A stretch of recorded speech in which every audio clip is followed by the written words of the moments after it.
All right, hello everyone. We are back.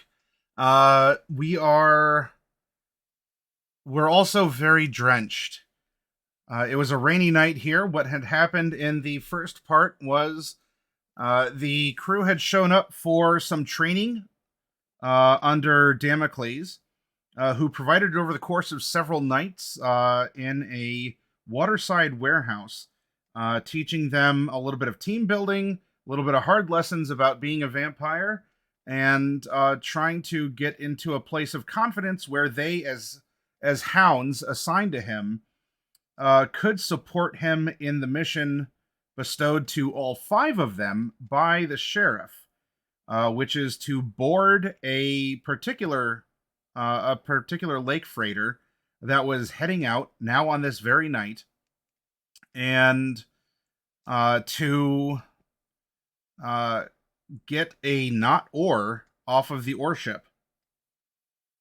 That hasn't necessarily been defined to them, though it will soon become evident because, well, that's the exact direction they're heading. What we're going to do is pick up after they have left Elysium. That was going to be their rally point for them to hold until the particular time that they needed to head out. As the plan was to allow for the freighter ship to get a bit of a head start to make sure that they were comfortably enough away from the shore and other places in order to limit the amount of help that could come out to baffle their efforts. Then the group would catch up in a vessel of their own and recover the knot ore. Now, along the way here, as we have left the West Side Market, which was Elysium, where they met a vagabond by the name of Eli, who was grateful for the company because apparently he's been there alone for a while and abiding by the laws. He couldn't just go out feeding, he needed to be given permission to do so. So he needed a snack and was willing to exchange what he called a favor or a bit of a magic trick as a thank you for them providing him a bit of nourishment in an indirect way. So the magic trick occurred, and they all have taken off, and now on the way to their boat ramp to board a ship. Kind of looks like this, a little bit of a fusion between like a Zodiac raft and a Boston whaler, though a lot more in a rundown state. Something that had any sort of identifiers scratched off of it. There is probably a light on it, which is currently off, but even running lights and such are not on. As this is supposed to be a very clandestine operation. Now, the crew that is in the van on the way to the docks are, well, Clyde is kind of clutching pearls at the moment for reasons, but the plan that was presented uh, in the warehouse is not necessarily not necessarily changed, but there's just an urgency. Maybe Damocles has information that he just hasn't shared with them, or it could be news to him in an immediate sense. But as you're driving, you all are told that the boat is ready and you need to scramble now out of Elysium. So in your, well, I don't know, I guess business casual clothes, uh, you launch the boat's ready. You get in and you are starting to zoom out. Now, more details will be provided on the way over water, as you're going to have maybe at least a 15-minute ride, if not longer, because, well, of all the nights it were to rain, of course, it's the night that that the ship in question is taking off. Um, are any of you comfortable with piloting a small craft in choppy lake waters?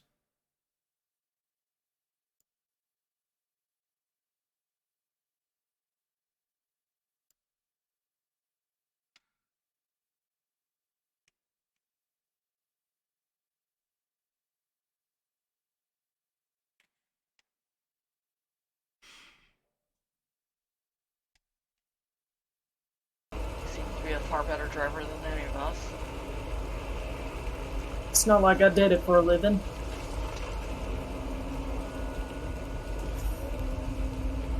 All right. Wayne conveniently puts on coveralls of a dock worker and starts pulling out a couple of pairs of them and handing them out to anybody who would take them. They're drab blue, like dock worker, grease stained, just overalls that can be pulled out of any locker. I hate that this works. People darker. This works. All right, let's get this show on the road. He puts everything on. All right, you all are encouraged to. I mean, if you want to wear a life vest, you can. There might be one on board, but maybe you got to look. Or at least hang on, because the waters are not nearly as still as this picture would have you believe, nor the one behind it.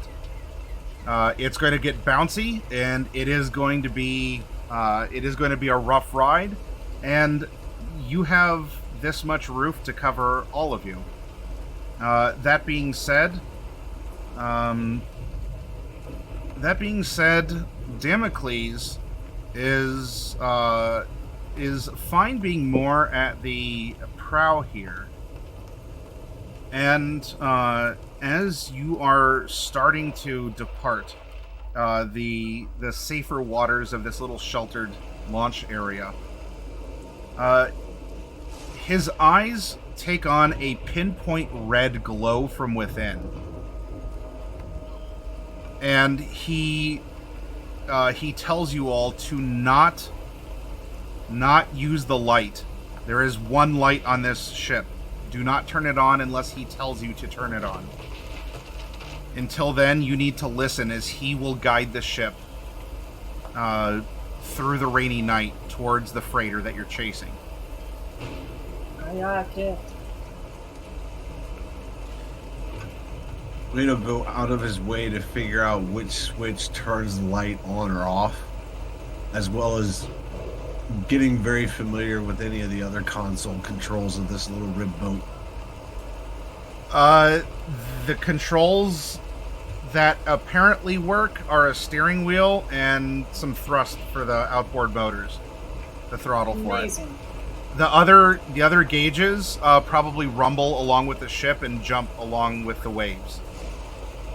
This is definitely a repurposed, stripped down, and or completely off the books junker.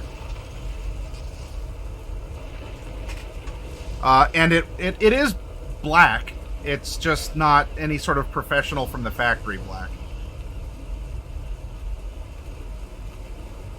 And so, unfortunately, this is not going to be a night fishing trip. All right. With this, then, how are the others? Because Clyde, you're at the wheel, so at least you can hang on to that. There would be some rope or a chair that you all can hang on to. What are the rest of the three of you doing? Do you want to be out and you don't care about the wind and the rain? Do you want to try and stay out of the rain, clustered all together here in the rear? What would you like to do? Ivy is up with Clyde, helping as best she can. There's not much she could help with, but she feels bad about her hallucination in the car on the way over. Okay. Wait, go ahead, Cheryl. No. Cheryl doesn't care about getting wet, so she'll be like in between Damocles and the rest. If he wants to whisper orders, she can do it back and forth. There's no whispering. Whispering is okay. Not going to be possible. And even those of you with enhanced hearing, it is... You can. I won't stop you from turning it on, but I would advise against it, because this is going to be rough and noisy. Alright, then she's gonna set up with Damocles and just be another set of eyes. Wade will wrap an arm around the rope attached to the right side of the craft and just kind of kneel down in the rib boat going along for the ride. Hope he doesn't get thrown.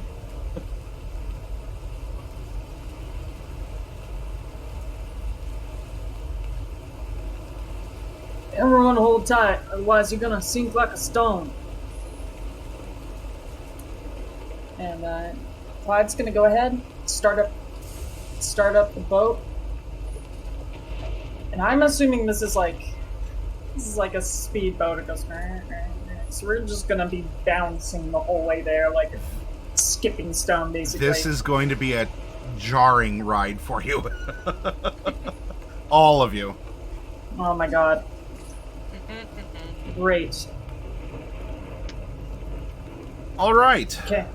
Wade just thinks back to Humvees in the desert and rolling over the worst terrain possible, and just kind of closes his eyes, waiting for the damn ride to be over. Before we even start, he's just like makes a big announcement. Tonight sucks. And then he's gonna.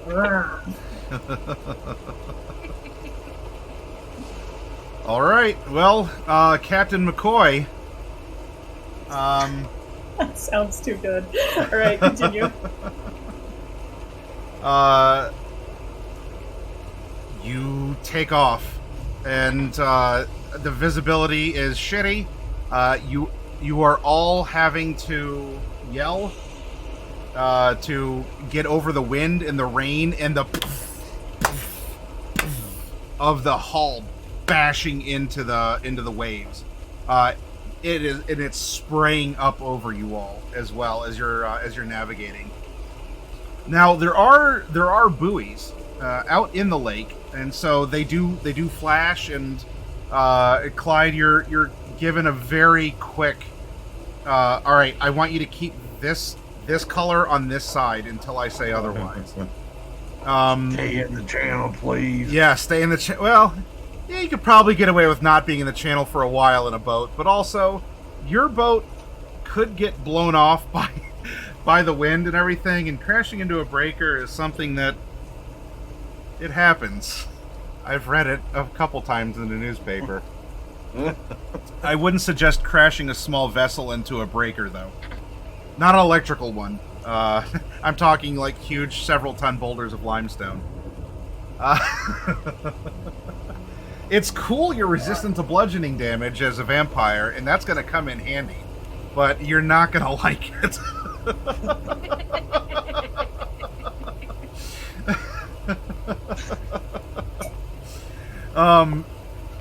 All right. So, first off, because this is going to determine the difficulty of everyone else, in a way, hanging on, Captain McCoy, I need you to make a piloting check here. Now, you are a race car driver. You do have loud roaring engines behind you. You have also steeled yourself against the terror of the rain falling down, because, chat, just between you and me, he doesn't like that so much. But as you leave the sanctuary of the little landing area here, and you're leaving the breakers, which were keeping the worst of the waves from coming ashore, I need you. I need you to make a strength driving, because this isn't so much about the quick reflexes. This is you as the boat is fighting you. That you don't necessarily have the power steering and all the beautiful things that a car gives you, like also a nice smooth road. I want you to make a strength driving, and right now I'm looking for 2 successes. However, the further out into the lake that you get, this will become more difficult.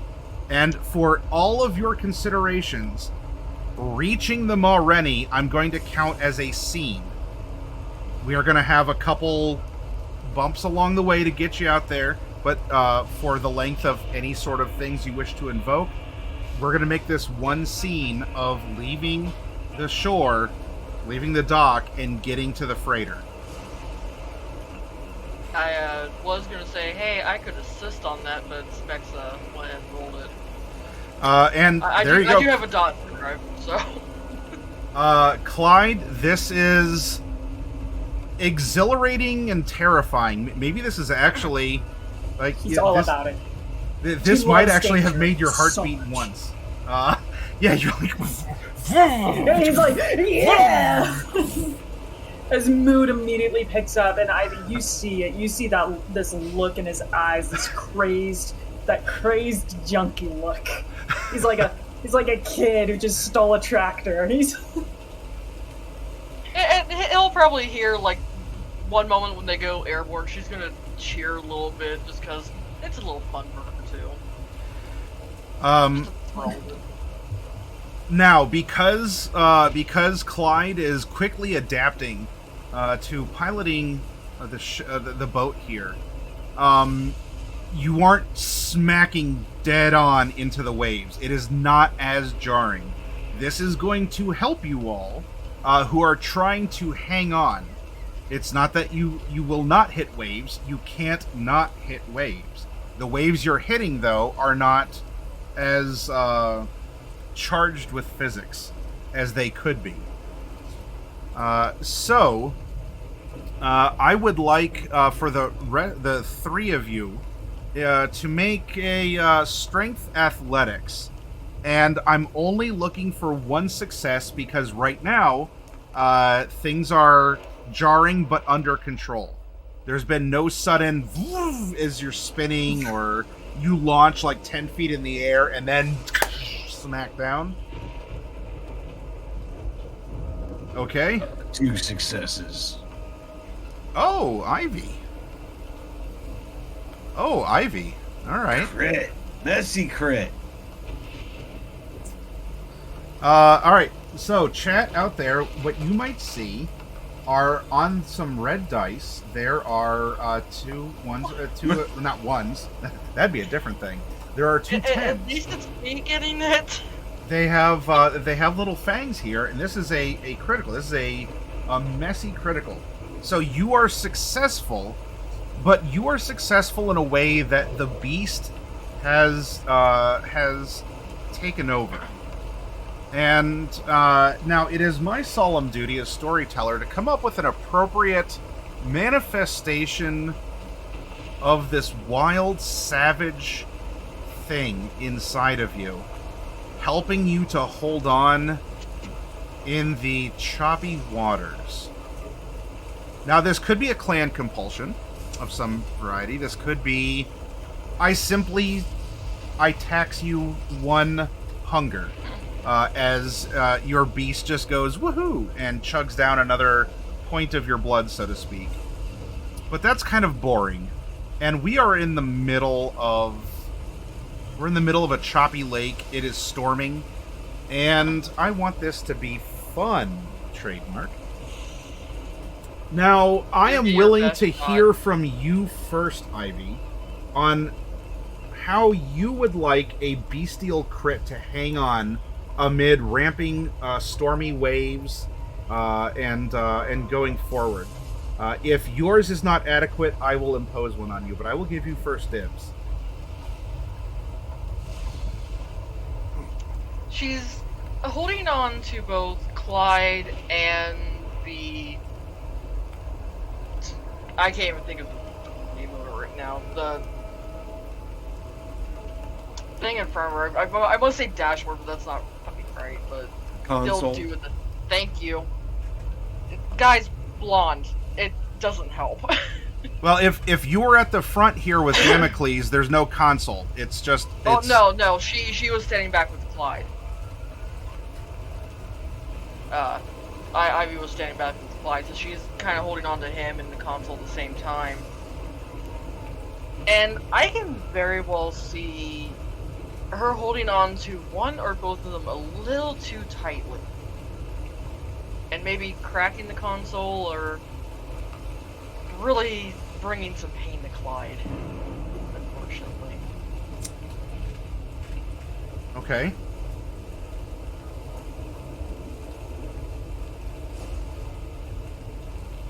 Yeah, you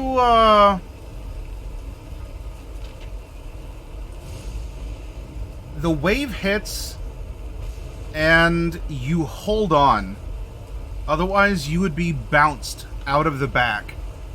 And, I mean, hopefully not, churned by the propellers, but, you hold on, and we call it.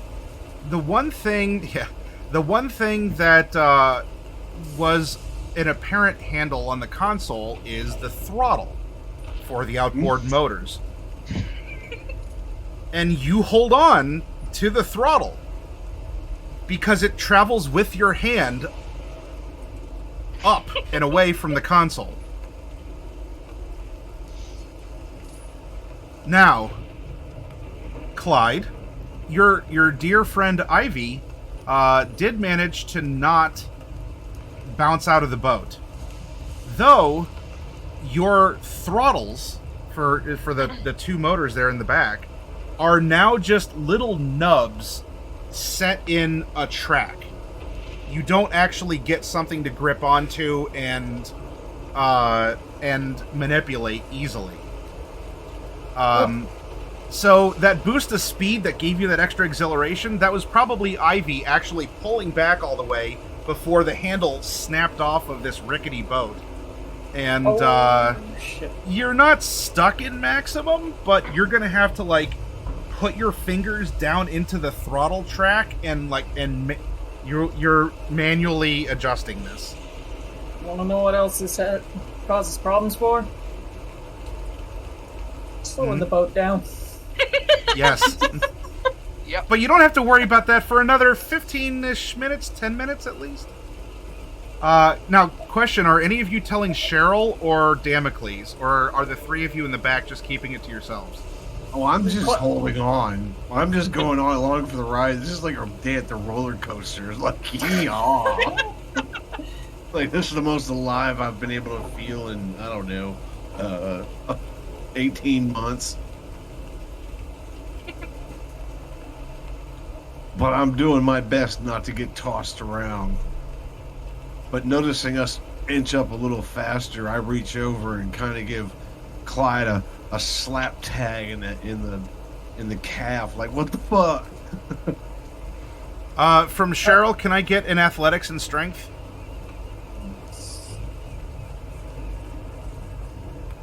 Oops.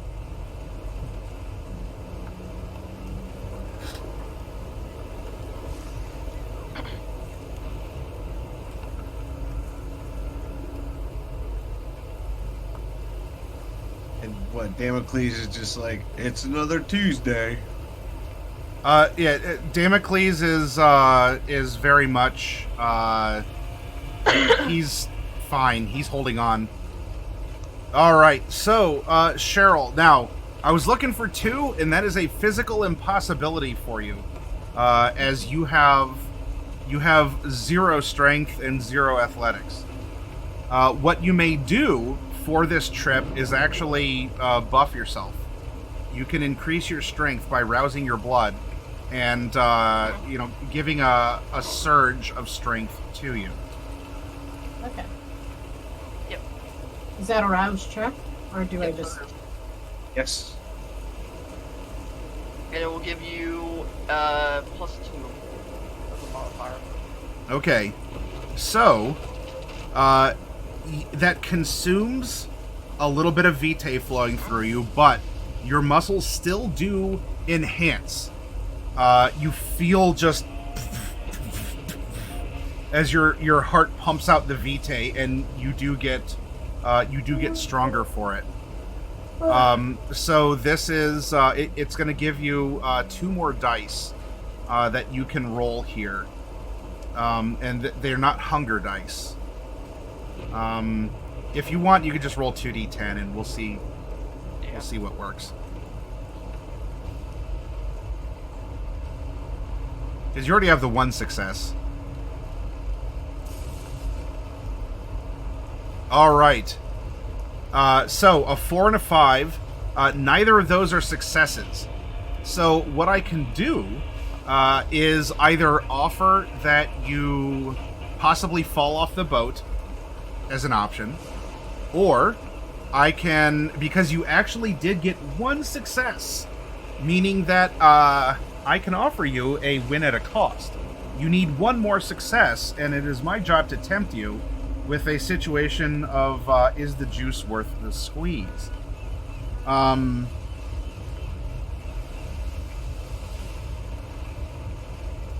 And so I will ask you if you would like to not fall off, to not fall off in the bouncing here.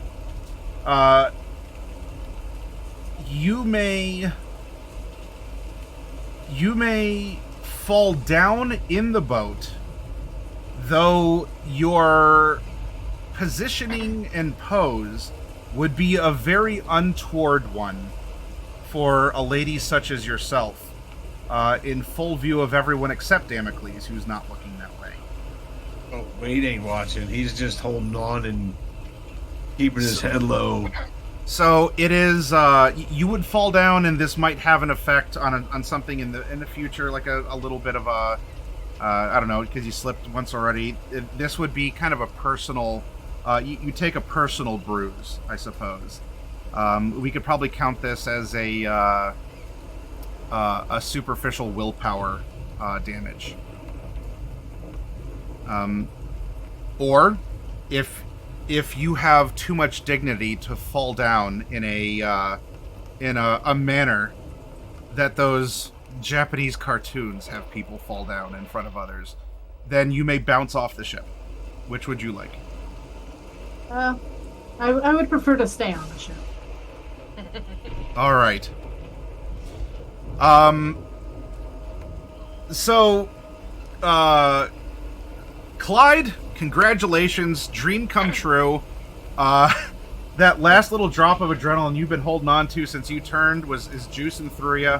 You got the need for speed. Ivy's apparently helping, and wouldn't you know, oh man, Cheryl is absolutely wet for you as she is sprawled out on the deck here in a little bit of country boy that Clyde grew up as comes out. Yeehaw! Yep, you might have even gotten an IE out of Cheryl as well, as she is akimbo before you, and just absolutely bouncing around in the bottom of your boat here.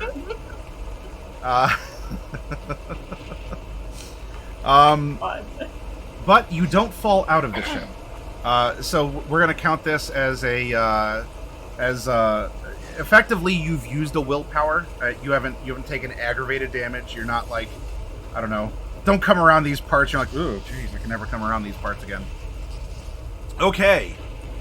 Now, you know there's parts of the Everglade where the trout jump in the boat for you. Now you are not just clear of being close to the shore. You are in the open waters of a stormy, choppy Lake Erie. The lightning is striking. The waves continue to crash. Now, Lake Erie is the shallowest of the lakes, and as such, the water gets very churned up. The waves can, because there's not a lot of depth, so the waves can get bigger as well. And once more, on this approach, you are all going to, well, you're going to be somewhat reliant on Captain McCoy. So let's go back to you now, Captain. You have gotten the hang of this, which is good. You did pretty well. So I will give you +1 extra die to add to this, but I am going to need 4 successes for you to power through the open, stormy lake successfully. Now, of course, if you do even better than 4, cool. That will be a benefit. Well, everyone's riding on you, Captain. Pretty literally here. All right. Wait. Since this is such an imperative portion, we're gonna go ahead and risk a rouse check for another 2. So Okay. we have an extra 3 total. Would Need I that be able blood to surge. assist that Huh? for the drive? Will I be able to throw in the assist for that? For the drive? I was like, damage? I was just like, I feel bad about it. Right? She puts the thing back inside. She's like, does this fix it?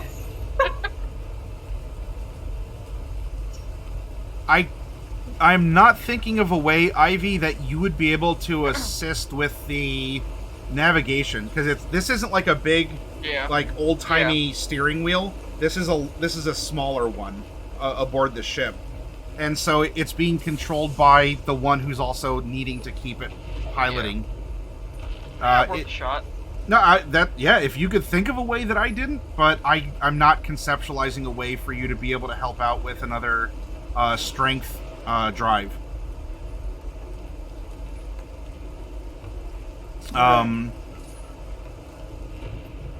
So I guess go ahead and roll it then, Clyde. All right. Ivy adds modifier or no? No.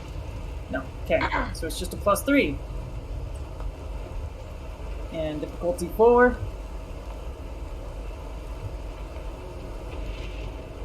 Got a willpower. Okay. Got a willpower. I'm gonna hit it. Reroll.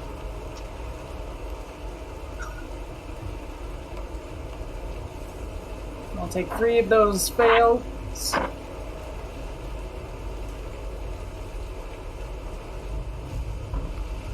Just tack it on. Alright. 4 successes. Nice. All right. There's a moment where all of you feel weightless. There's that up, but Clyde's got this. And instead of just slamming down into the trough between waves, Clyde, you come down on the sloping back end of the next wave to come. So you did ramp. It kind of probably feels like what you've done in the car a couple times too. You ramped over that trough, and you landed on the backside of that next big wave to keep going rather smoothly instead of a super drop into a jarring and drenching place. I should get a yacht. Wade looks at the angle at which they are now facing the water and instinctively tries to take a breath and hold it like he just sees this thing torpedoing into the water. All right, now There's an once audible more, useless gasp. once more from you all, I am going to need an athletics, strength athletics. I mean, as you're holding on. There's I'm going to call this one. You didn't hit the super big trough here, so I'm going to call this one 3 successes. Oh, look at that. I'm going arouse. Succeeded. Yeah. God. You said strength? Yep. Athletics and strength. Can I at all use dexterity? This is not not a gonna help. dexterous thing. This is you Oh, just holding come on. I Oh, rerolled that. Please don't get a crit. all you living people in the audience, this is where you hold your breath. And fail. No. Okay. All right. So, well, you got 1. So there's I that. got 1. And then go ahead, Cheryl.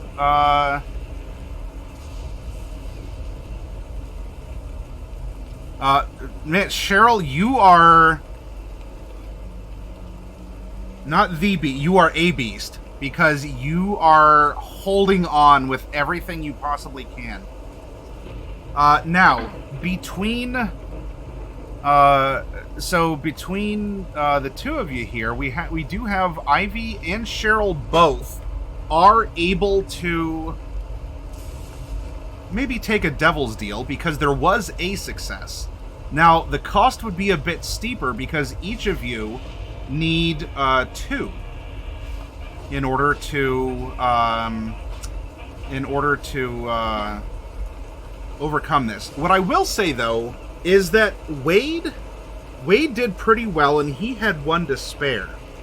So, Wade, if you would like to offer a 1 to... I would imagine Cheryl's closer to me, so I can literally, like, reach out Okay. and try and grab a leg, an arm, or whatever's flailing around and hold her tight. If that's a way of aiding and allowing that 1 success to pass on. It would diminish the win at a cost. It won't be a 2. Like, I won't be charging for 2. I'll just be charging for 1, with the condition that you're holding onto her leg or whatever. Now, Cheryl then, or Ivy. Well, here, let's do this one at a time. Cheryl, you bounce, and as you do, you are up, and you are, there's just like, I can almost play opera music. Oh, you know, Ave Maria, as you're like flailing out of the ship. Wade, no, grabs your ankle, and this is he slams you back down, if you are willing, back into the ship, but you will take a point of damage, as you've been battered into the deck, but you haven't flown off the ship. Yeah, I can do that. Okay, so you are a little bruised as Wade catches you and then grounds you immediately into the deck of the ship. There's a very Wade wet. makes no mistake of his overly masculine self taking a peek as her legs akimbo are gone. I mean, pulls her down to the deck. Cheryl, this is very undignified. Just so Clyde can see. Now, Cheryl, though, you have a bit steeper of a cost. You need to make up for 2 successes. Oh, I thought that was for Cheryl. I'm sorry, Right. Ivy. Cheryl. I mean, really, is there any I guess difference? We're getting into sire issues, everyone. Hold on. Daddy issues. I'm just gonna mute my mic.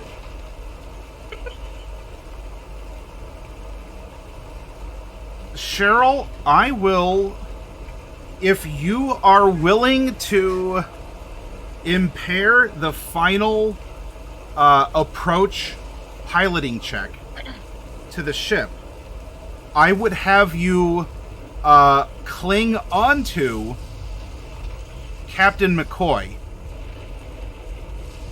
And as you are bouncing away, as you would be rocked from a small vessel in the middle of the lake. But that is up to you. If you would rather just splash and hopefully they can find you and circle back around to you in the dark waves. Or I will let you desperately cling on to the captain here, maybe to a small effect of injury. But you would stay in the ship. You would all still be together. Considering there's another role that I know I'm not going to be able to make, I think it would be better for the team for me to just fall out of the boat. I will take the cost. All right. Well then, Clyde with I don't know, some sort of an IE. I'll let Raven supply it. Cheryl goes up, and I don't know. This could even be you, like, nah, little mama, and you might even be the rescuing. So you have like her, you're like, yeah, and but she is clinging on very, very hard. As such, you will take 1 injury from the bludgeoning here. This is not how I wanted you to be digging in, babe. Well, excuse me, blame the fucking store. Save it for the apartment. Air. Now,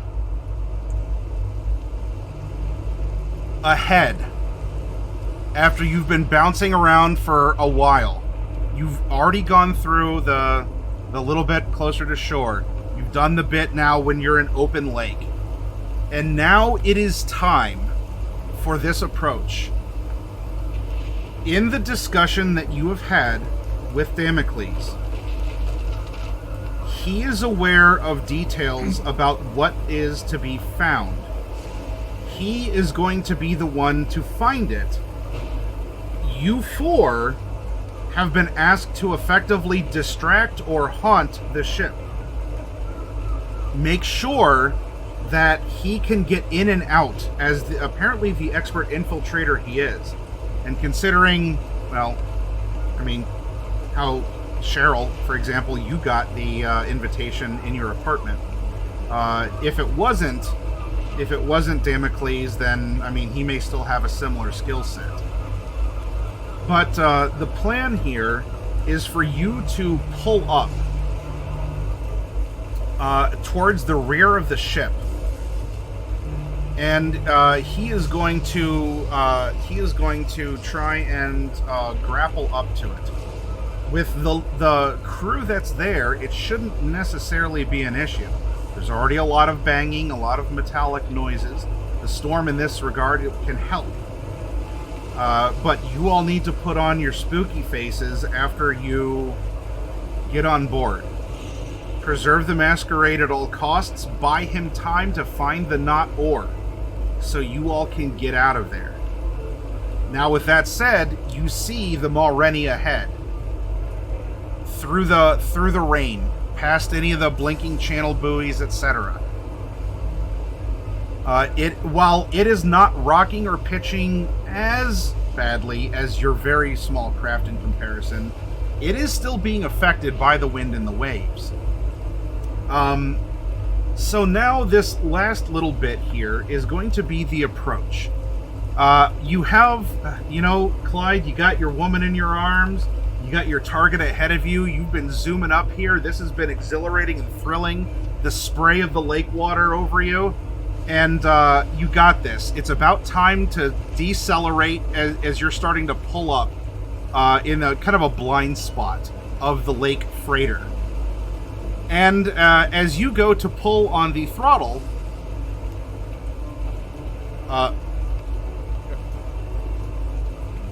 there's no throttle.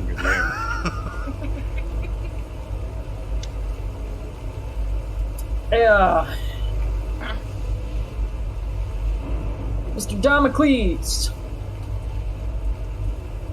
as your temporary appointed captain, I have a bit of some news. What is it? I can't break.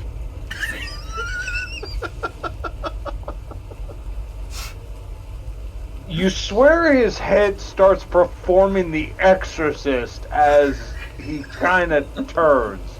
Unnaturally so. Come again.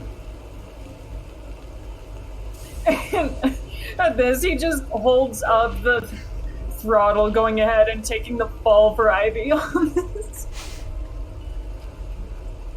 Wade excitedly taps Clyde on the leg, loosening his grip on the rib rope and coming up from his knees to his feet, just holding the canopy standoff. Hey, I got an idea.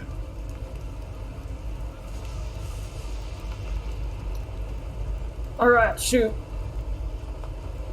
He starts pulling rib rope and undoing it from the edge of the boat, and he looks around for the anchor. Just a little small one, because it'd be a shore anchor for going out fishing or something like that. Is there one to be found? There's kind of an anchor, but Damocles is going to be using that as a grappling hook and a way up. Is there anything else of weight? Not really. This is a stripped down junker. Damn it. You see that there open portal up there on the side just below the engine deck? You see that? You see that? They got that big door open. Sure do. After you get Damocles up, how close can you get me to that window going this fast? It's gonna take some work, but I think I got it. I can jump in there and get myself to the engine room and start causing all kinds of hell. Okay. Perfect. I think that'll work. Everyone else, we also got to make sure the rest of you get in. I think I might be a little bit worked with this boat here. If anything else, I can at least cause some trouble up ahead.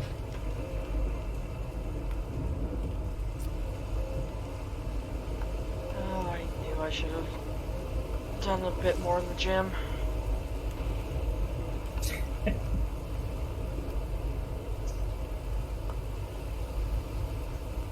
Alright.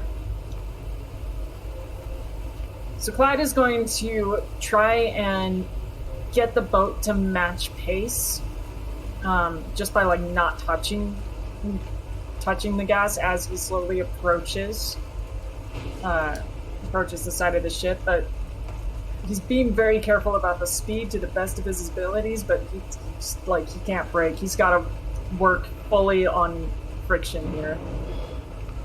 Well, you have nubs remaining of the throttle if you want to try and work the nubs. Oh, God. Yeah, he's gonna have to work the nubs. All right. That might be something that Ivy can help you with. All right. I mean, of the boat. Of the boat. God damn it. Okay, I'm gonna blood surge again. And I'm hungrier. I'm at 4 hunger. Holy shit. Oh, lovely. God. Hope y'all can preserve the Masquerade on board this ship. Well, any spare bodies are going overboard. I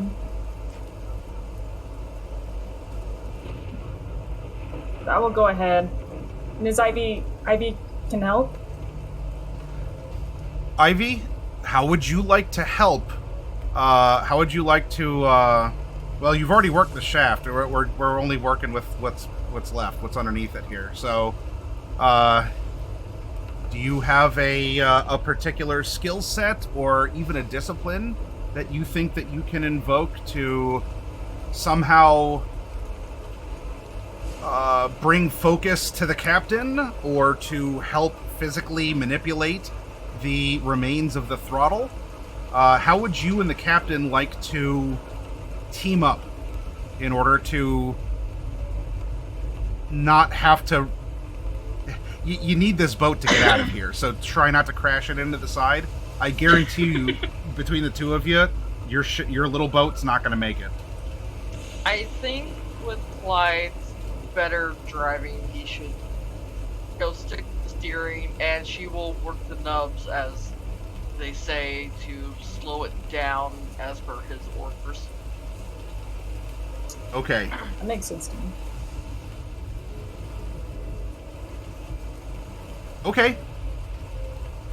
Then I would like you... What do we have for you, Ivy? We have... Well, I don't know what you have. I have a cat. We are going to call this...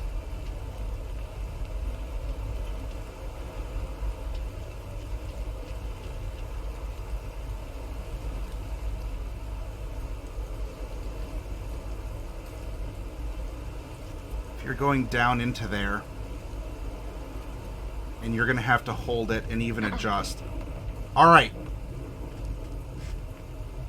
We are going to call this a stamina plus...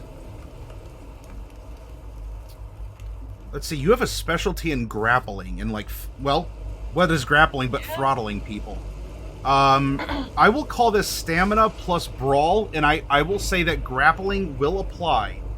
I am looking for 3 successes on this. Okay. In order to kind of pay things forward and make it easier for the approach. That's actually not a bad dice, but you said 3 successes for difficulty? Yes. I'm learning willpower. Okay.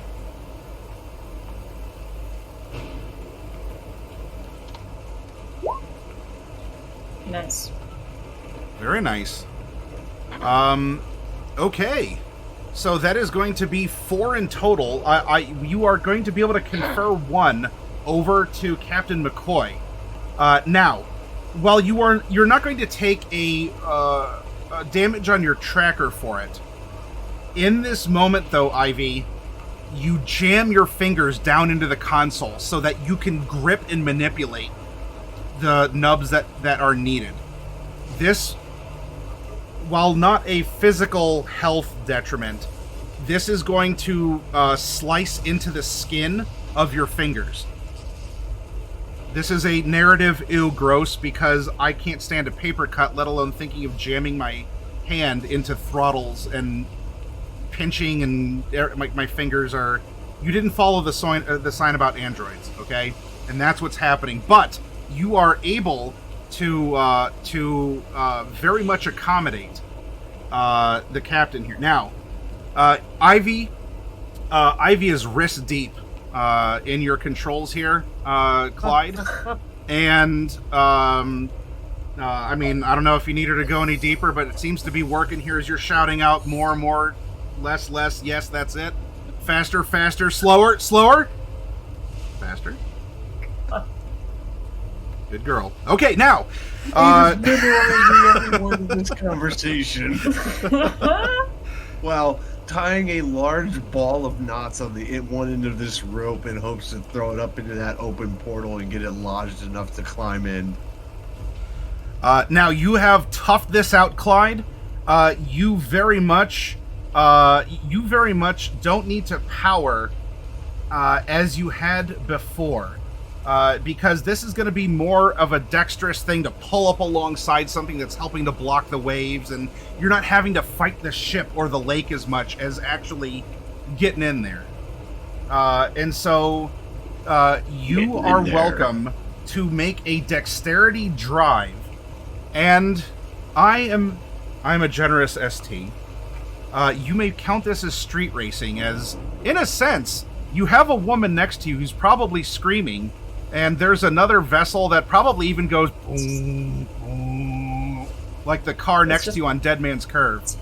Hitting all the spots for him. And I am looking for 3 successes as well for the perfect landing. All right. Jokes for days. And if you go hard and you get extra successes, I am willing to make this extra cool for you. Oh. Oh, hey. 6. Did I win? All right. The beast is rumbling in your belly, and but you know what? Whew, there's that big juicy target right there. I asked for 3, and you gave me 6. Now, I think, fortunately for Cheryl, you don't need to hang on in this portion because of the approach and the skillful mastery. So you've not only saved Cheryl a flopping around, sort of an indignant time and a little bit of bruised flesh or ego. And I mean, to that extent too here, Wade, you wouldn't necessarily need to, but yeah, you,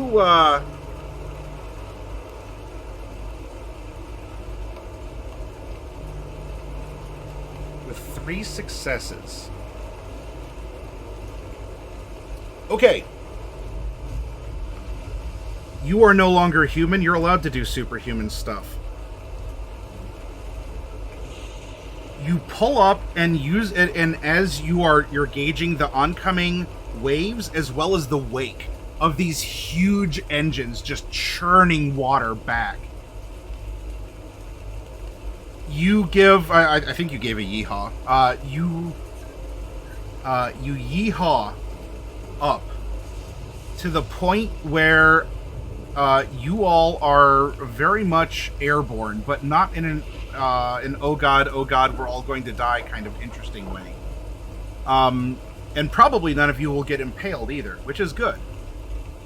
This is such a success that as you ramp up, Damocles, you just see the blur of his red eyes as he's scanning quickly. His muscles bunch. He jumps, taking. He doesn't even need to throw.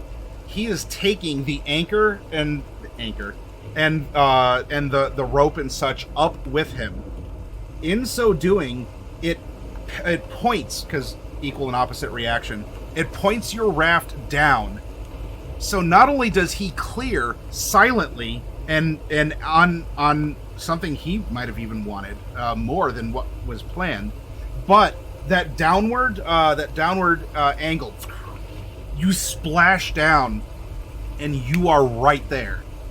Damocles is up on the deck, and he has he's affixed the anchor here, and the other he probably actually took up 2 ropes, so he could tie one off, and the other was tied on the end. On the other end of the rope is something akin maybe more to a lasso, and if any of you do want to climb up the side of the ship, you may on your own, or Damocles will for free pull you up the side. Do any of you want to flex, or do you just want him to auto reel you in? Where are we in relation to that nice open portal on the side of the ship that's right below the engine decks? You are... That you big, are... pretty bright one. Yeah, you're looking for there. This was a ramp up. That one. Oh, yeah, no, you're here. You're here. Okay, so I gotta wait for her to pull up closer to that open portal.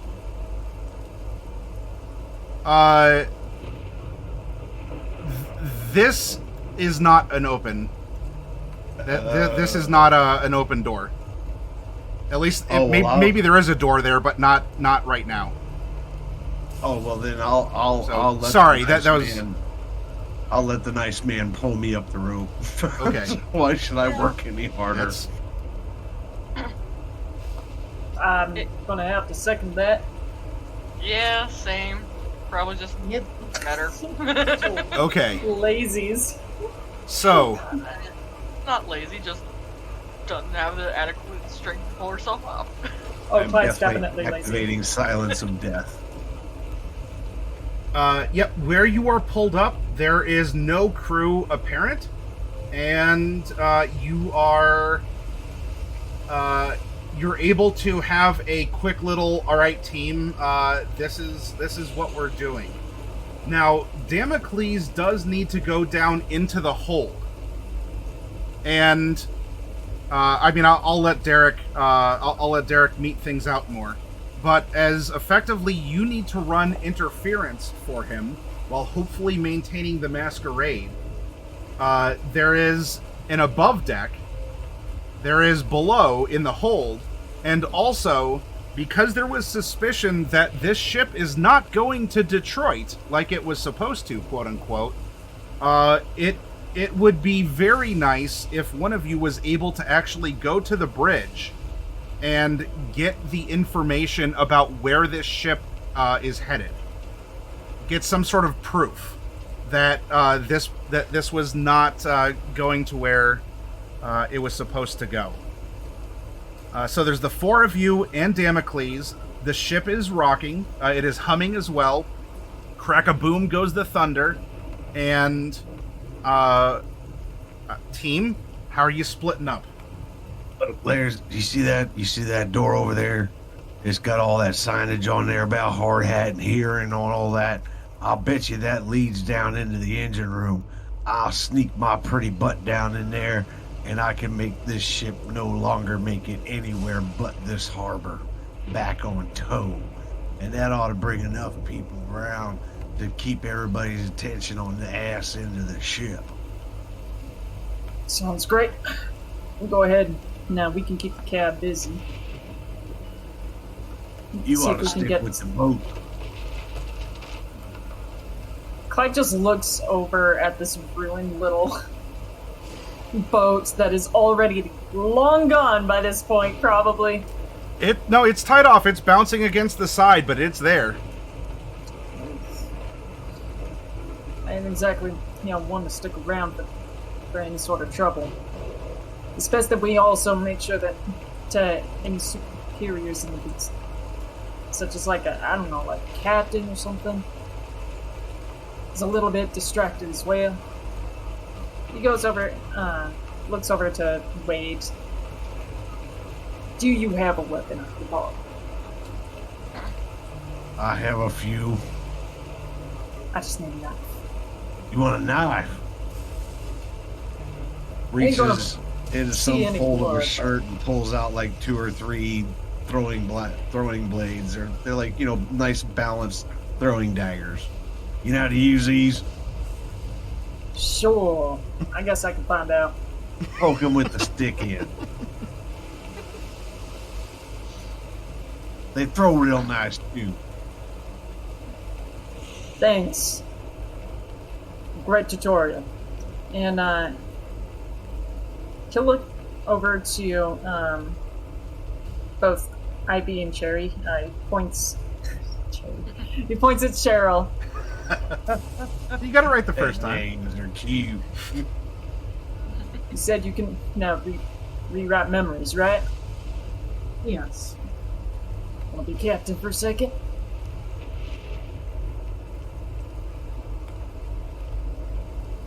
Wade didn't hear any objections to what he was going to do.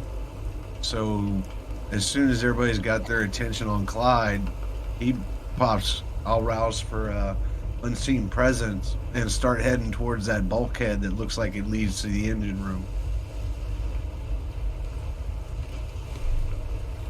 Okay. Damocles, who are you voluntolding, or who is volunteering a to good cover question. down in the hull? And at least one of you, well, it's optional, but if you can get to the bridge and get that information, that's extra brownie points. Otherwise, there might be crew up on the deck that might need to be distracted or otherwise taken care of.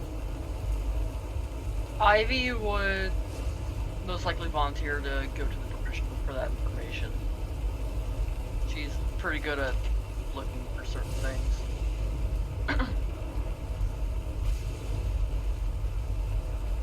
I think Cheryl would probably be best to go with Damocles because she could literally command everyone to leave.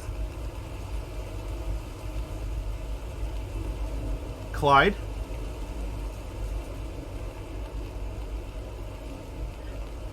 Are you Clyde going into has the belly seen of the every- beast, or what were you doing? Clyde sees the 2 girls leaving with Damocles, and he's just like, ah! And he looks over, realizes that Wade is already gone, and he's like, son of a bitch. And he goes after Wade. Oh, okay. Perfect. All right, Clyde and Wade are going down into the engine area. Then we have Damocles, Cheryl, and Ivy. Or no, Ivy is making her way up to the bridge. So Ivy, you in a kind of to an extent are going to be the one at least needing to walk topside in order to get to it here. And then Cheryl, you're going into the belly with Damocles.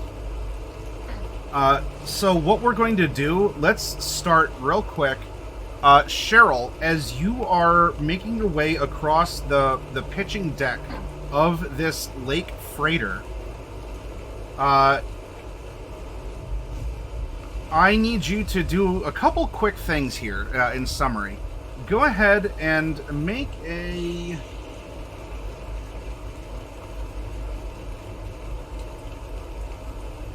Make a, well, I don't know. Let's see. You need to be on the lookout first, because you don't want to get caught, right? You're supposed to haunt, to distract, to, while also hopefully maintaining the masquerade, because you probably don't want, you know, a bunch of normie sailors just, you know, seeing you eat someone. But let's have you look around here first. So go ahead and make a wits awareness. And now, this could give you information that is visual or auditory, if there's anything that you want to do in order to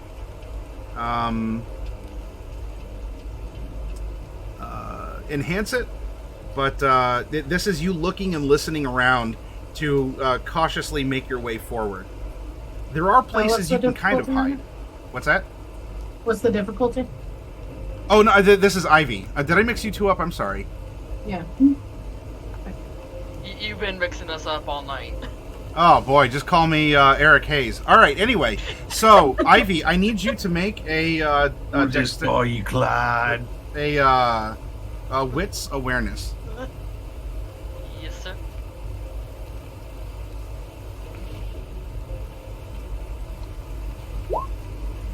Three successes. Nice. Very good. All right. You start creeping your way forward, and you do notice that there are a couple people along the way here. Now, you don't have any particular way to see in the dark, correct? I have heightened senses. You just have heightened senses?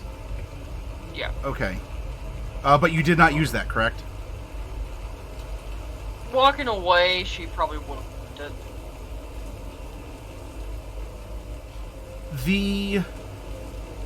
The people that you see topside, are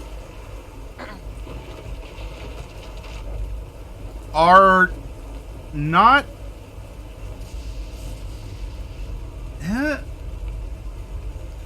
Is that no? That's not safety gear. They're. Is that a rifle? It looks like at least one of them is holding some kind of a large rifle. And, but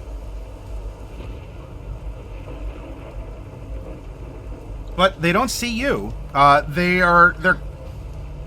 appear to be talking, probably shouting to each other. That being said, even like if you're over here and you see them on this side, there's no way you can hear what they're talking about. But standing, you know, in between these raised areas, but by the light, there are two of them, and they seem to be talking. Are you continuing forward, or are you going over? She's gonna sneak past them. Okay. If they're in her way. Nope. They're on the other side. You just glance over. Okay. Yep. She's going to continue on quietly. Hopefully unseen. All right. Now that you are past the hatches and the darker area in the midship, you're here towards the bridge, which is a lot more lit up. You will need to be very actively sneaky if you're trying to sneak, because there are lights everywhere out of safety. Do you have a way that you wish to do this skillfully and or supernaturally? Or do you want to... I mean, you don't exactly fit in here. She's just going to try and stay out of possible because she does not have any method of supernaturally hiding herself. At best, she has Cat's Grace, which is automatically passing Dex or Athletics-based rolls for balance checks. Yep. You've made it across the pitching deck without a problem. It's supernaturally so in that regard. Sure. Just go ahead.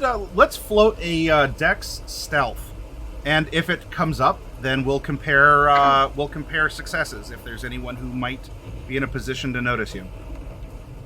And I'm going to browse for this. First, Okay.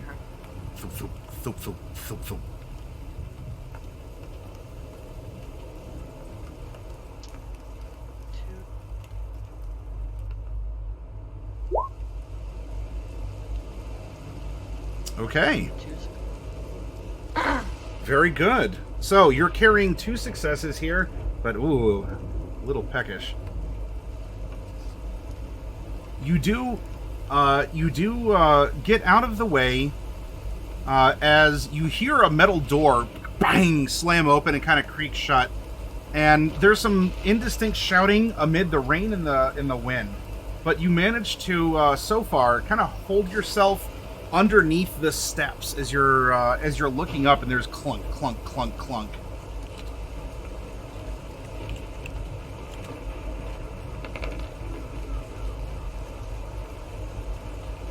Okay. There's a moment of hesitation where this figure, you can hear, huh? And just stops, like maybe a step or two above where you're hiding, but then kind of, whoa, as the ship continues to pitch and continues down, not wanting to stop or roll off the stairs. So you weren't noticed, but it was close. But you can see now in the full light, this person is not wearing any kind of like bright mariner's gear, like not even the Gordon Fisherman yellow slicker that would be cool and quaint, like the fish sticks. Not wearing any sort of like glowy stuff or beacons. This person is wearing a full dark tactical outfit with body armor and with a very vicious looking automatic weapon. What the hell did we get ourselves into?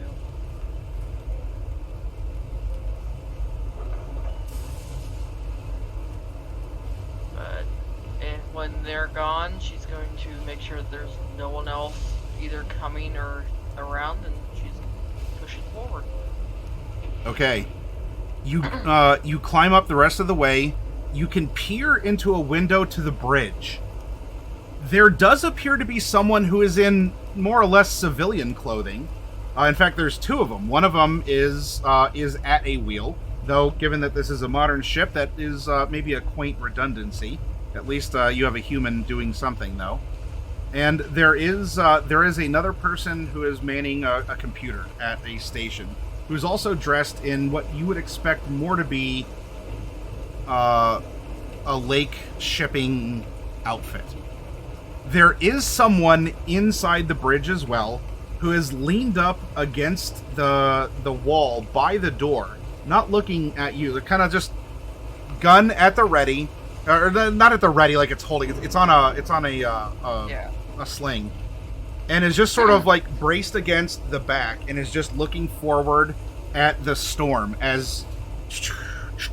Now you're at the fore of the ship. So you are kind of, the waves are crashing a little bit tougher and everything because that's the first point of impact. So there's 3 people in the bridge, 2 civvies and 1 military. There is suspiciously no markings on the military outfits. There's no names. There's no like badges of, oh, we're the cool name here, whatever.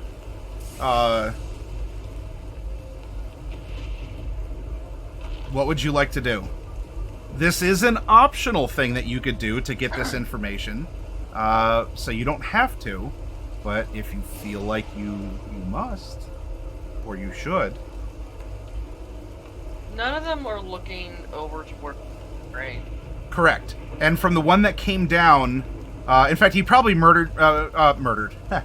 That's later. He probably murmured something about needing to take a piss and hit in the head. So there's apparently usually 2. One has gone on a potty break. So there's only one who is kind of disinterestedly looking forward. And then you have 2 civilian pilots here. But the door would be unlocked, presumably. She's gonna sneak in. Okay. Now there is someone who's right by the door, who's just like leaning up against the back by the door, looking forward, but like if you open the door, that's rain and wind howling in and everything.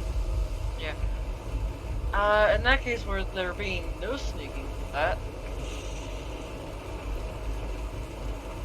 Oh.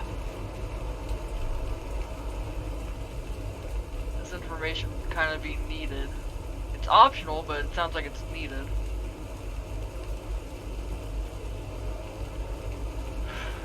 God damn it, where's Cheryl when you need her? Oh wait, that's right. She went boss. Tell you what, if nothing is immediately coming to mind, why don't you roll an intelligence plus investigation? Yes, that would be helpful.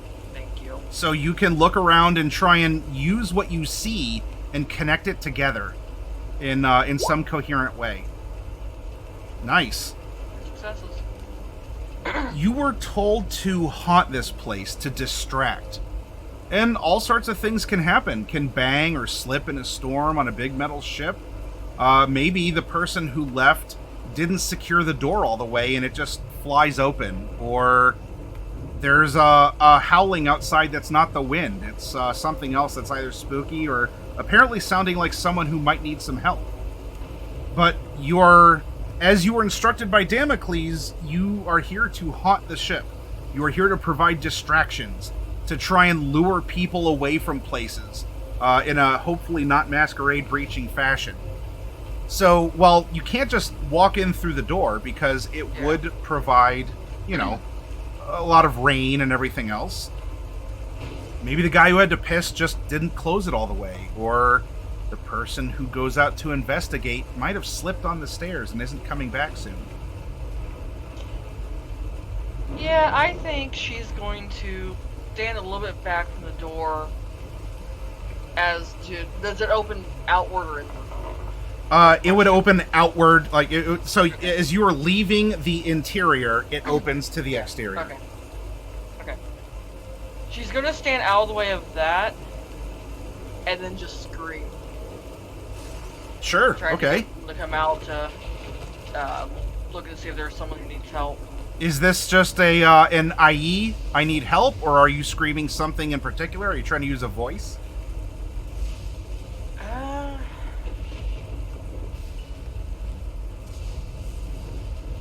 I'm gonna be shouting "man over" Oh, okay. in the most masculine voice I could. Okay. Roll a manipulation subterfuge. I'm rousing for that. That's one of my worst dice pulls. Why did we let me do this again? You volunteered Oh, for an right. optional mission. She's good at looking for shit. Hey, look at that. All right. So you change the cadence and tone of your voice, and outside, you're competing with the thunder and everything. But the person on the inside kind of leans forward, and the crew that's inside. Was that a man overboard? And the person who's wearing the soldiery outfit. Keep going. I'll go look. But shouldn't we hit the alarm? No. Keep going. And he holds his weapon, and the two people in the bridge look. They're kind of like, whoa, okay, all right, and they back off and keep going, but they look at each other kind of nervously.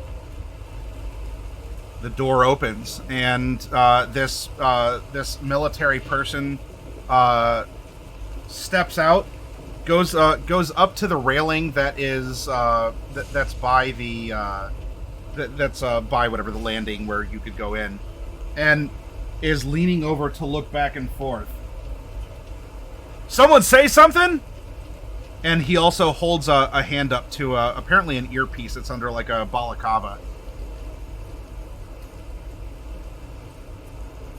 Are you doing anything? What's underneath him right now? The deck Oh, about what? 20 feet. Or a staircase. I'm debating. Feed off of him? Push him over the side? She's gonna push him over the side. Okay. Sure. Then, go ahead and make a strength brawl. I will count grappling for this.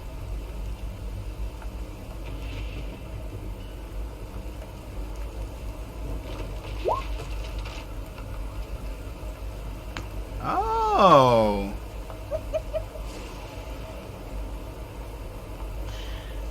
Okay.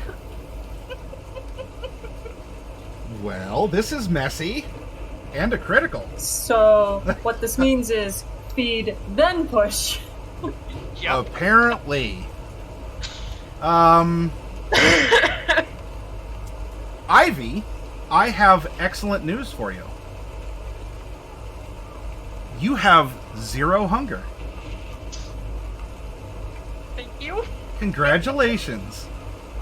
May God have mercy on your soul. Murderer. So, chat, like you you're just already witnessed there. murder. Okay, now the good part is Ivy isn't hungry anymore. Though At all. she did exsanguinate this person, and then oopsie. Much like the older lady in Titanic and that little gem.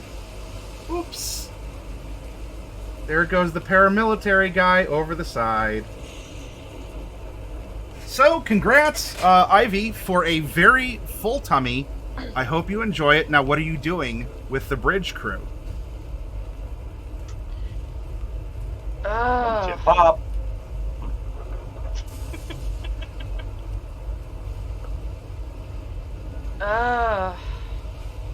She's going to repeat the process of just man overboard.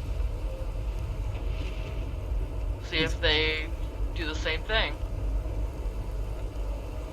They appear to be too reluctant. They might be talking amongst, like, between each other, but one is just no. Okay.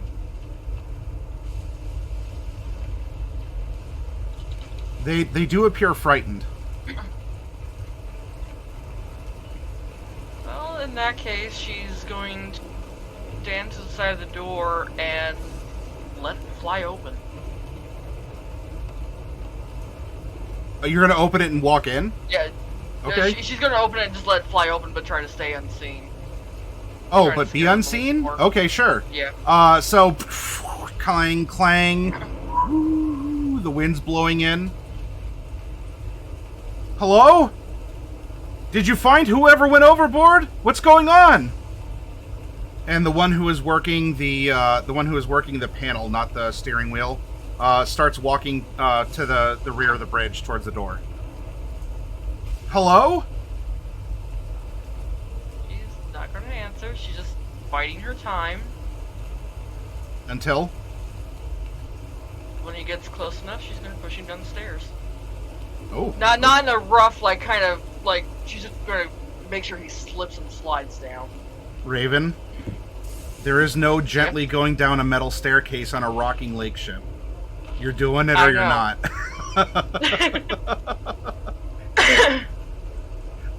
Yeah, she's enjoying the feel of a full belly, so he'll still go down the stairs. Okay, yeah, this isn't a slip and slide. This isn't like going to Soak City at Cedar Point, where you go wee down the water slide and you splash down. This is you're probably, you might break out some bones or your neck. So, all right, Yep. Give me another strength brawl. Grappling is fine.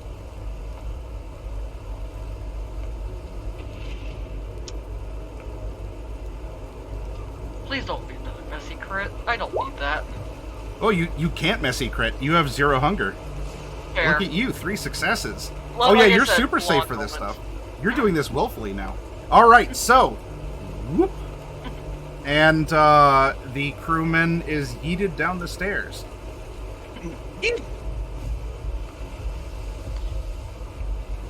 At that point, she will walk in. There's only one guy to deal with now. Who are you? What's going on? Just keep driving. Or steering in this case.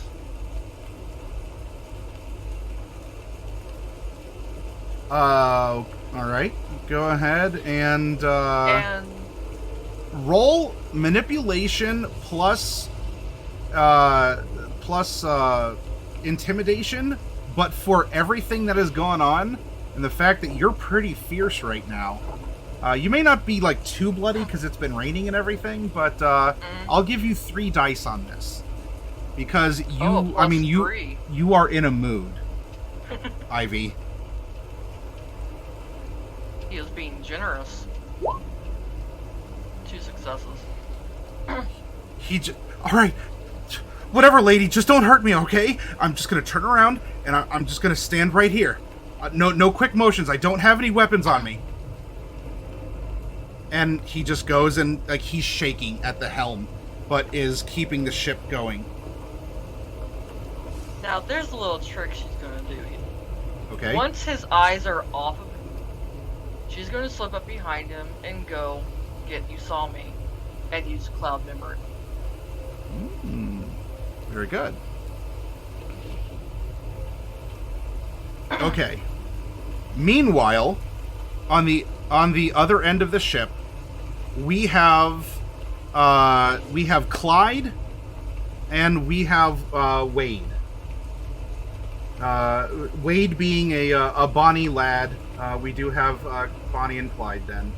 So the two of you are slipping in here. Clyde, to you, while the aesthetics of the place may not be great, man, you can feel these like buildings inside this engine room, like 2-story tall buildings, diesel engines rumbling.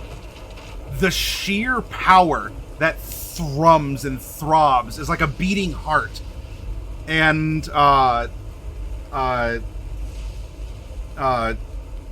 as you're getting closer here, there's just, if you could salivate, I mean, this would be your thing because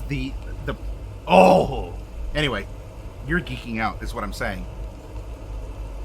As you two are descending down, pretty quickly, you see that while there is a lakeman who is wearing what you'd expect a sailor to wear on duty, there are 3 people in black body armor, no insignias, and carrying some very heavy arms.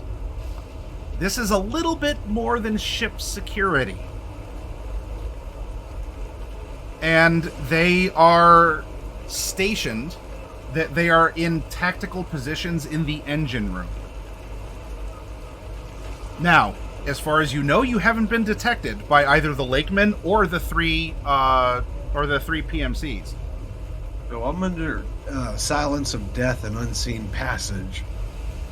So the only thing leaving a trail behind me are my wet footsteps for Clyde to follow. And as we descend into the engine room, I'm looking for big red candy-like buttons, things that are like emergency stop this, emergency, fuel cutoff. I'm looking for things that are going to cause problems. I take note of where our fun guardsmen are. I wait for Clyde to descend the ladder quietly and kind of over here, and just in his ear, just like trying to lead him back behind some big machinery where it's less visible. Clyde, are you wishing to follow for as long as they'll remain wet, footsteps of Wade here? Depends. Am I gonna have to make a stealth check to do so? Why, yes, you will. Now, it will, for purposes of some things, you might have benefits, right? Because it's loud in here, and there's a lot of machinery and pipes. So there are places to hide, and there's a lot of ambient noise otherwise. But this, unless you can somehow make it happen right now, you can't turn invisible like Wade can. Right, and Clyde, rather than coming down, he's gonna be like, me, here, like he's doing hand motions, like, me, here, you, go, boom.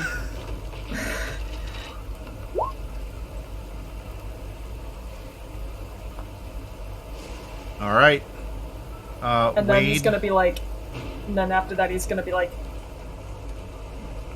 then me, go, points to the dudes down there, and be like,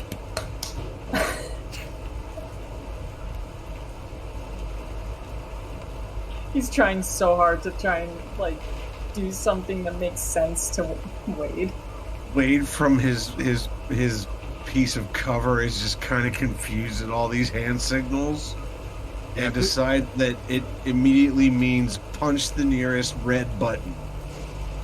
So Okay. I look for the nearest, biggest, reddest candy-like button that says emergency stop, fuel, whatever, gas leak, halon, don't care. Sure. Fortunately for you, you are super sneaky, and you make your way. You are tiptoeing. Clyde, you see that as the footprints are kind of like drying up as he goes further into the engine room here. And Wade, you make your way to one of those big emergency buttons. Oh, bless modern technology and safety. It is so obvious. Probably even has that nice yellow and black striping around it. It is, you Probably can't... has an escape label next to it, like where to go if. It can't be any more obvious. Now, the hang-up is there does appear to be an armed guard next to it, but as far as any ability to... we're going to assign some penalties for things here. Well, you are the aggressor, so you will win. Congrats on that. Boy, you're making this close, though. There's so you sneak up, and there's kind of a, huh? And then you might stop for a moment, but then he just sort of like, ugh, instead. Just making a noise and stretching next to this button. You can press it, though. I give it, first, okay. Multiple things happen at once, as some storytellers would say. Wade is simultaneously going to not only punch the big red candy-like button, and what is this particular button labeled for? It's some sort of a fire. There are numerous fires that could exist. I'm just going to say it's a fire button. Alon and humans love how that works. I'm going to take out my baton, and because I'm going to breach my obfuscate doing these things, I'm going to go ahead and rouse for prowess. Okay. And I'm Nice. going to rouse to increase my strength. Oh, goody. We're all hungry people. We're in trouble. And I'm going to give him the get in the box beating as I smash the red button. So with everything I have, breaking my obfuscation, with my left hand I'm punching the button on the wall, and in the other one I'm coming down on his head as hard as inhumanly possible as I can, so that he doesn't get a chance to make a squeal. All right. Go ahead and roll that melee for me, please. Sure. He's not suspecting it. He's not going to try and dodge because he doesn't know anything's coming at his face. But let's see how well you can do things simultaneously. Now, meanwhile, in a slightly different part of the engine room, Clyde, you see the Predator decloak, and one hand, I'm giving him the freebie because it's a giant red candy-like button. That's easy. The other, as the baton comes up. Did you make the roll, or is it just lagging on my end? I did make the roll. Weird. It is not showing up for it. The last I had was your first rouse check after my 5 and a 10. I have 3 successes. Weird. I can do a willpower reroll. Well, that'll be up to you. I don't disbelieve you. I don't know why I'm not getting the rolls anymore. Congratulations, you broke roll 20. I think there's a way to refresh. One extra success that I don't know if you would count that as a critical or not, because now I have 2 crits, which would be a total of 6 successes if you count it as a crit. It says my connection to the server has been interrupted. Ah, that's why we're not seeing it. Aha. Okay. For net 20. I'm reloading net 20 as we speak. Okay. Cool. All right. So, Clyde, the Predator decloaks, slams a button, and then simultaneously takes a whooping stick to this guard. Right to the, he's aiming to invert his nose into his brain, kind of a thing. And you could probably hear the crack even over the powerful rumbling diesels. Now, All right, well, okay, go ahead. What are you doing in this moment that you see this happen? basically seeing this madness unfold immediately, Clyde is going to go ahead, get on down there, and in his nice little sailor outfit that he's been so graciously supplied, he's going to come on up to these other guards. He's going to use Daunt, and with a very serious face, he's going to be like, he's going to come up and he's going to be like, you need to get out of here right now. There's a fire going on. This is an unsafe area at this moment for you two. Do either of you know how to fix an engine? All right. Now, how does Daunt work? I need you to. Is that just adding? That's adding your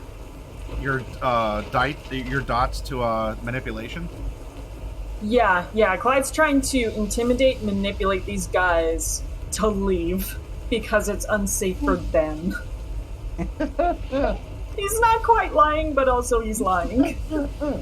Okay. Then I guess that would just be manipulation subterfuge plus your bonus from Daunt. Perfect.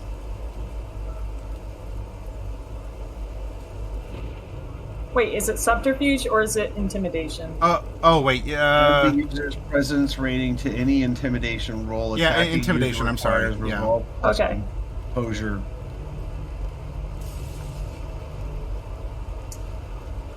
All right. It's just a +1, but that's okay. I do not know the difficulty for this to work, but I'm hoping I get at least. Wow. That's a success or 6. 6.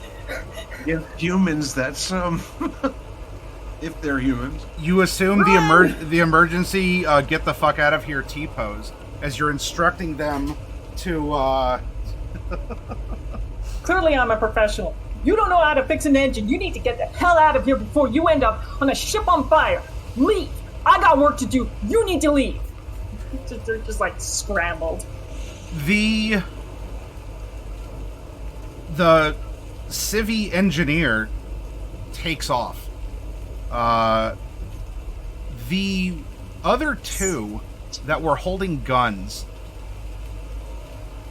they grab them and they're backing away for sure. They're not. Maybe there's just something about the sailor that just was naturally skittish. Though there's a little bit of looking around of not just them, but you join these PMCs here, Clyde, because for as much as you claim as there's a fire and everything going on, and you know Clyde hit that button, there is no alarm going off at all. There isn't? There is not an alarm going off. And they're backing away as they're like, they are looking. So in a sense, you have them kind of distracted, but they didn't run away. Not the ones who are armed. Because there's no alarm going off. I sees Wade from across the room. Would you like to say something to Wade? Wade drags the collapsed person to the very nearest next red button, fire alarm, emergency, whatever's next, he's gonna go and punch it because he's dragging his snack with him. He's at 4 hunger. He is not leaving the blood bag behind. He will lick and slurp the bloody tissues coming out of the guy's helmet. He doesn't care. And You see Wade go hunting for another emergency button, disappearing behind some engine block somewhere, and then as you Wade, and then you look down as you're seeing 2 automatic rifles starting to level out in your direction as you're there. Oh. But there is no fire alarm going off.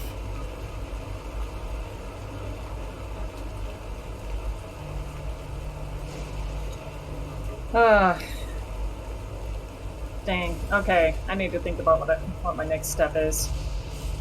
Wade, upon disappearing from other sites, you can't find anybody, will drain enough blood from this poor guy to take himself back down to 1 hunger, and then literally cram him into the mechanical workings of one of the cylinder heads.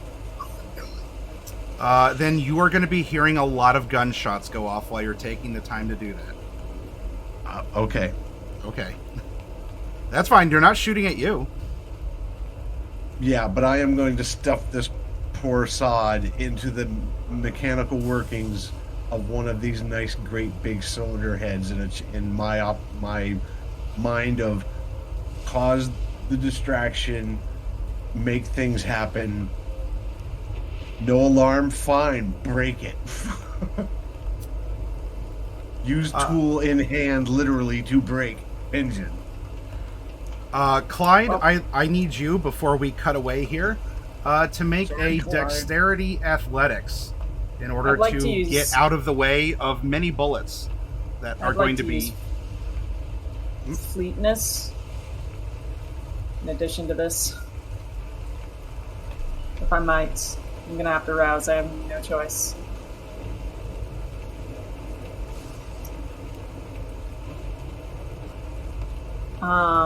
So let me double check.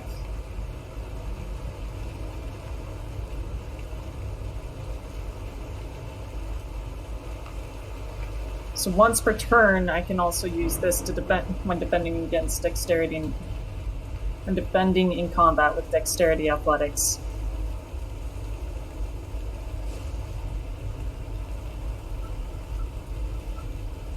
Okay. So I'll go ahead and rouse for that and then make my dexterity athletics check. I'm at hunger 5, brother. Woo! Yeehaw! Welcome to the frenzy. We got fun games. Welcome to frenzy. We're gonna have a couple bodies. But that's just par for the course at this point. We already Create do- the bodies. I don't erase the bodies. Alright. Well, So, alright, so I'm defending with dexterity athletics. And in addition to that, at some point I'm going to want to take one of those guns from these guys and shoot one of them back. Is this a hunger frenzy? Is this an anger frenzy? I mean, obviously, you got 5 hunger, but... Oh boy. It's not even worth willpower re-rolling that. Because all of that is just like, it's all hunger dice. yep. All right. Yeehaw. Clyde, before we have our meanwhile in the hull of the ship, a couple bullets do tear into you. And that makes you angry. Now, maybe not unreasonably angry, but your fuel tank's pretty low. And this is now turned into, well, there's not a fire, but there seems to be a firefight. You did rustle the jimmies of the people who were shooting at you, so it's not like you're torn up. I'm just gonna say from this, you take 1 point of damage as a bullet grazes you here, and a couple others are ricocheting around inside the metallic engine room. But you dodge out of the way, and this is going to turn into a very close quarters hunt and firefight amid the churning engines of the Maureni. And you're feeling it. Now, we go to Cheryl, not Ivy, Cheryl, who is down in the hull, with Damocles.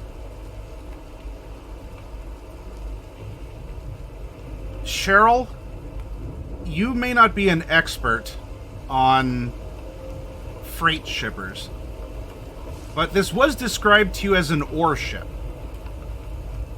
And sadly, this seems to be yet another lie told to you by your superiors. There does not seem to be a scrap of ore in this gargantuan hold of a ship. There does seem to be a lot of containers, shipping containers that would go on trains or pulled behind semis.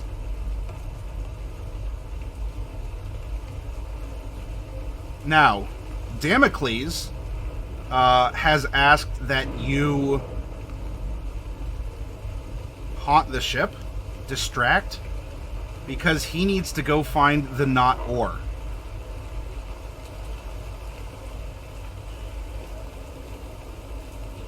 As you find that the hull or that the hold is not filled with what was promised here, and you'd also find that this has gotten severely more dangerous, as down in the hull there are patrols of people wearing all black, very heavy body armor and carrying around rather vicious-looking guns, and probably some other weapons too. Damocles may very well have literally disappeared in front of you, leaving you in the hull with a bunch of, these are probably not sailors. But the Masquerade's the Masquerade. How are you going to deal with this to give Damocles enough time to not be detected while he's infiltrating?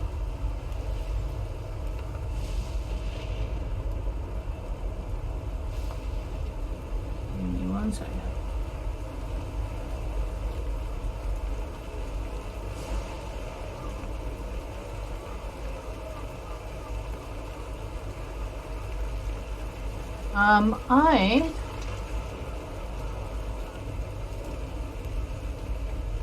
I would like to use Mesmerize.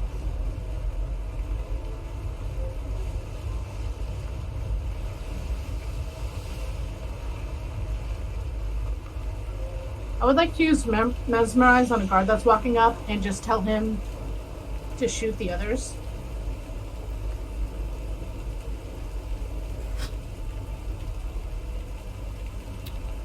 Okay. And how does can you go through what Mesmerize is or does?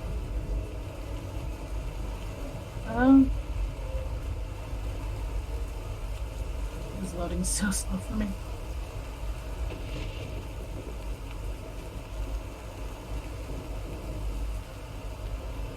Vampire can issue complex commands to a victim as long as they have the subject's gaze and are relatively quiet, in which to issue the instructions.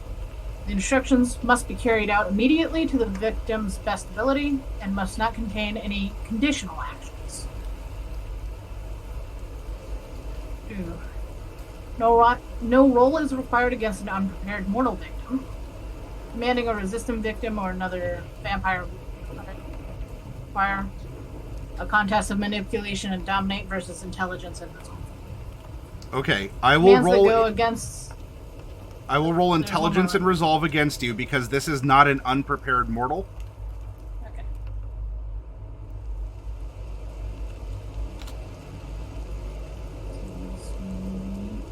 action.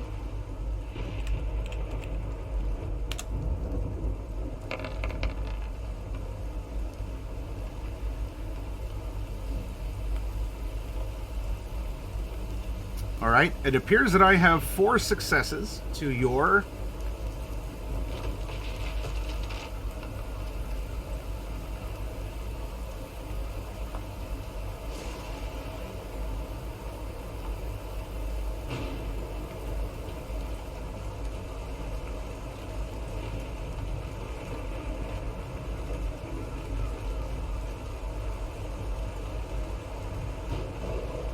All right. I was supposed to rouse for them. 1 second. And then, can I... Would it be a rouse or a willpower to reroll some of those tests? Willpower.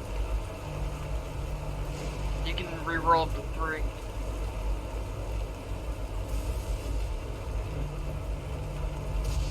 And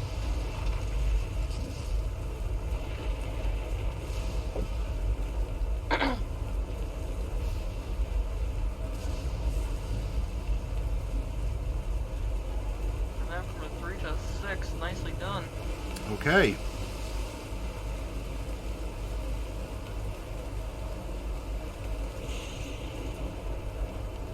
You walk up to this person. Like you kind of appear around the corner of one of these shipping containers of probably not ore. Oh man, it's all not ore. Oh, that is unfair. Everything. Oops, all not ore. I just command him, shoot the guards.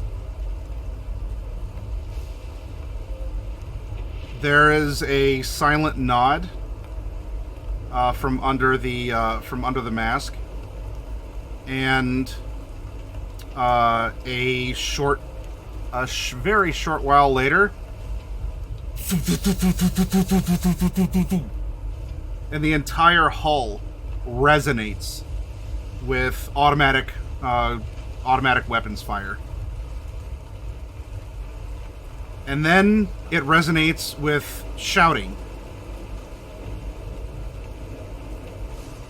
And shortly thereafter, even more automatic weapons fire. What are you doing as this domino is collapsing? I'm just gonna find a place to hide. Okay. Cheryl, go ahead and give me a Dex Stealth.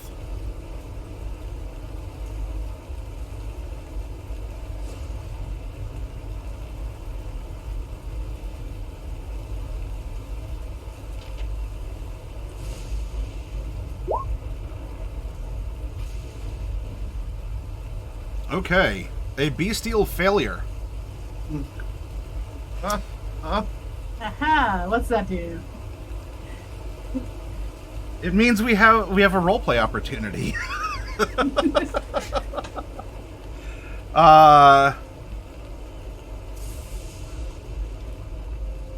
You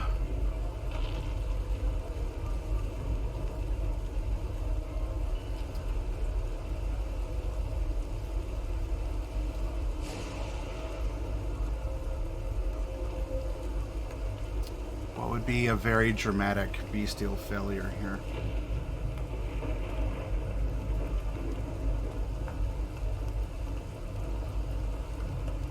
And as I don't know, is it Okay. possible to reroll bestial failures? No, you can't reroll hunger dice. Okay. A tried and true classic for Aventro. You must assert yourself. There will be a reckoning. Maybe all of that pent-up aggression and rage, the fact that, that you haven't been recognized for your true talents and skills. If my boss asks me for my opinion, shouldn't I be the boss then? Stuff like that.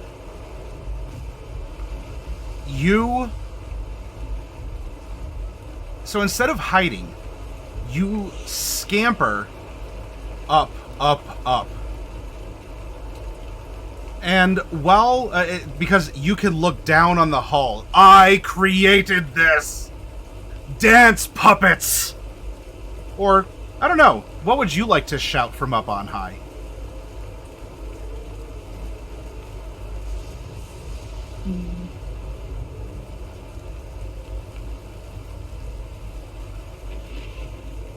I don't know what would fit her. The beast has taken over. This is not Cheryl. Yeah, I'm just I don't know what like mentality, like what would be something that would be Feral fun to goblin show. mode. I mean, I don't know. What do you... This is like... Can I just have maniacal laughter? Of course. You can have very maniacal laughter. As your hands raise up as, you know... Oh! Or I don't know. Maybe not that. But you... Even above the raucous bursts of bullets, the shouting, your laughter fills the hull of this freighter. It seems to push back the sound of the waves crashing against the steel, the lightning and thunder above, the wind howling.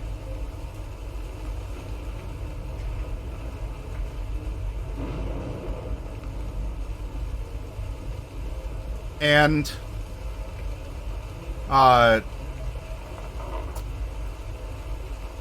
for dramatics,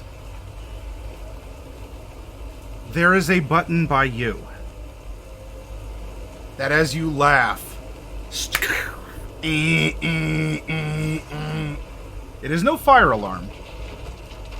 It is a klaxon that is accompanied by now not just a hollow sounding wind or driving rain.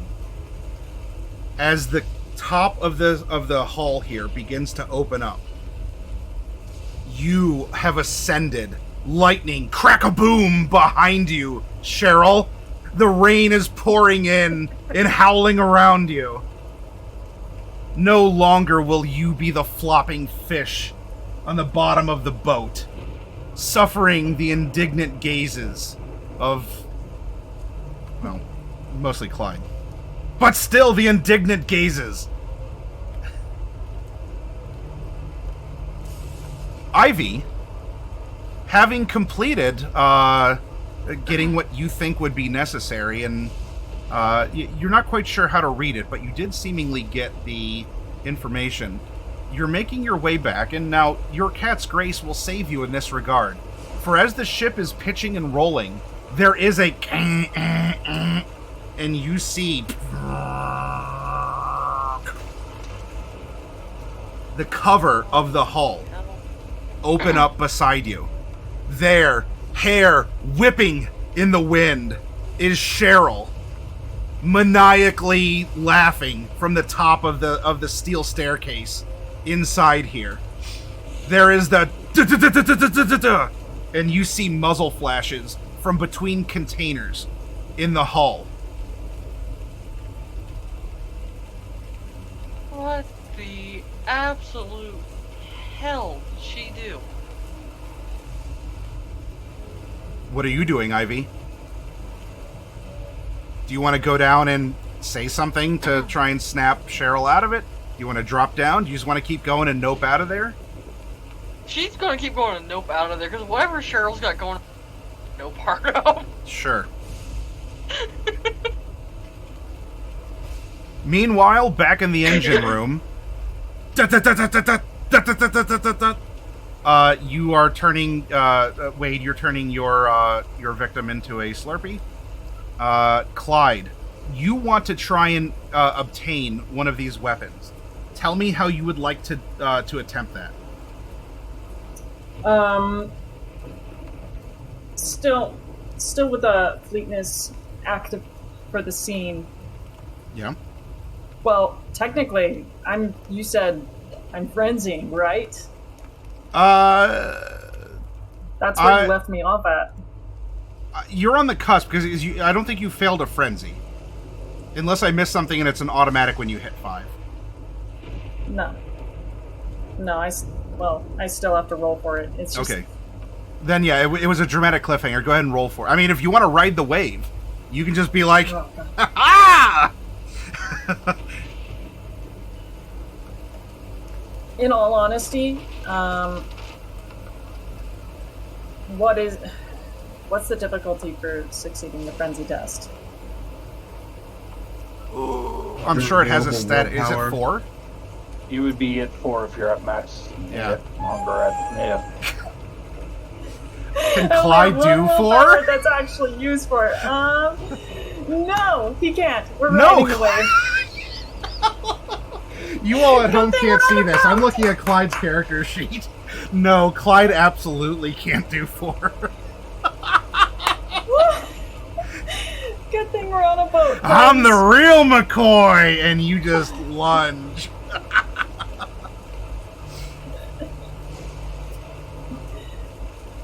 Yep. Okay. It's like a switch is absolutely flipped in him, and his eyes go from suave, silly man from the engineer or whatever sort of persona he had in that instance, and then immediately it's nothing but a creature. It's a predator. Hunger spills out of him, and blood falls out of his shoulder, chest, wherever the holes happen to puncture through. And these holes are dead on too. I'm not even gonna deny it. He's probably definitely a hit. And as soon as that happens, he just lightning speeds, his fangs barred, and he just grabs one of these guys, sinks his teeth in. Okay. After getting my juice box, I fully intend on feeding him to the machine, hoping to get it and or both broken while stuffing him in between all the mechanical maneuverings of one of these 18-inch pistons. Okay.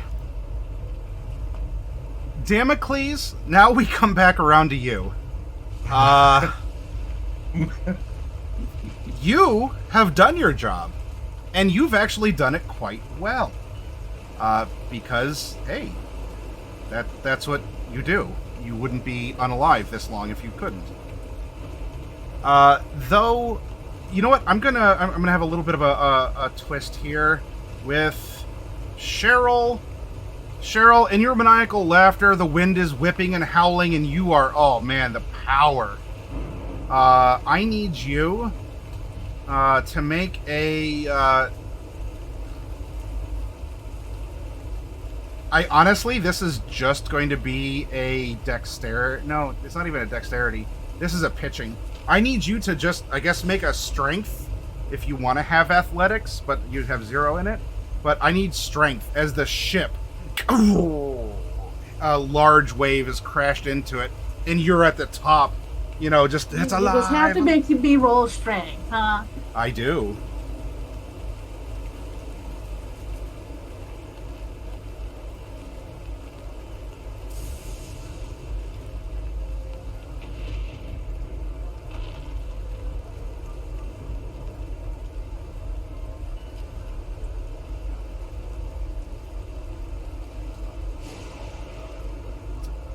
All right.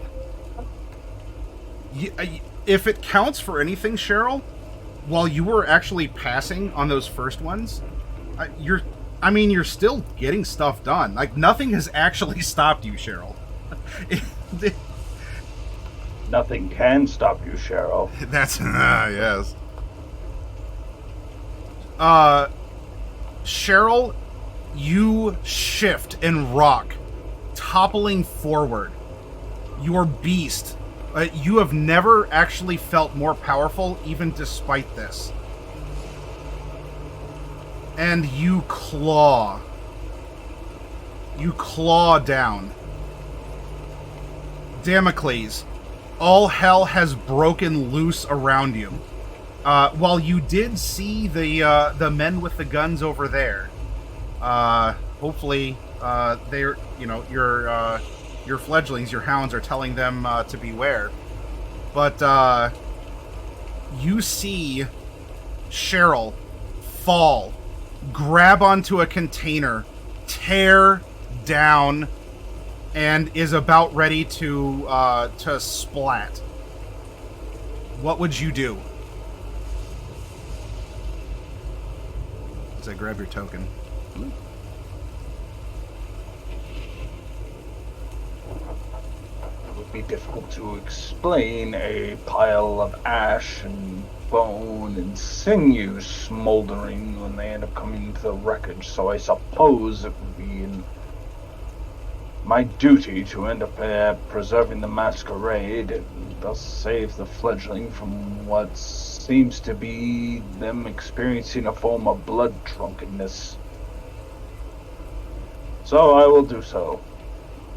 Using Bounding Leap from the Potence track, I will end up bounding up to end up catching them quickly, and then end up using that same strength to be able to end up gripping into the hull upon the landing so we don't fly off overboard. You catch Cheryl, though catching her is something that is going to happen simultaneously, as you have a choice. Now, you, a little bit like Spider-Man here, you did choose to save the girl instead of the, or I guess the school. You chose the girl instead of the school bus. And you might say, what school bus? And I'm going to talk about the thing that's about approximately the size of a school bus, that amid the rocking and all of the gunfire and the fact a feral creature with unnatural strength tore down it, it shifts.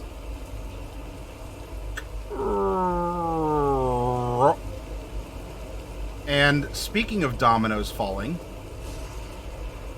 you have a trailer. It's like catching an angry porcupine when she's in frenzy.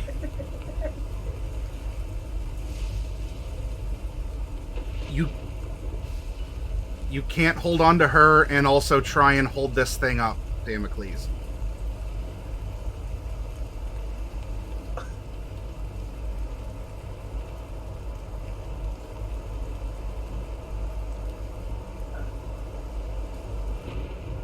And if this thing falls, the end results there on quick observation would be, yes, Neonate, your life is not important enough for me to make this your survival a default.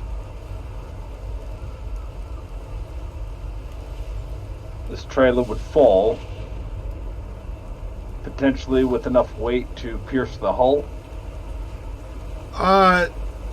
No, not to pierce the hull. This is more or less, it's going to crush you unless you can somehow set her down and you bear the burden of this.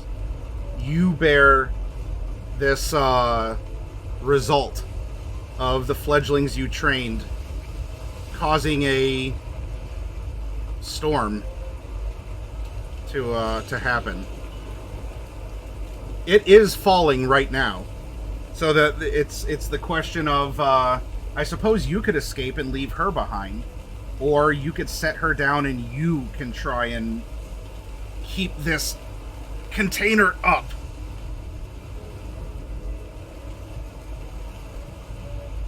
Fledglings. Goddamn fledglings. I will try to end up maintaining the container, casting her aside to end up putting my full strength into it.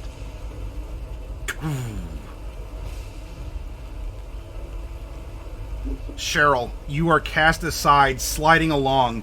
In this also slow motion, the bullets ricocheting, the sparks, tang, tang, tang, tang. You up against the other side. As you'll take 1 point of damage for it, for just the sheer force that you were tossed. And you see Damocles holding this giant container, but his knees and his elbows are making sounds that honestly would make you concerned for this freighter. We'll say that this is the... we'll call this the Blade Shipping Company. How about that? As you are now holding...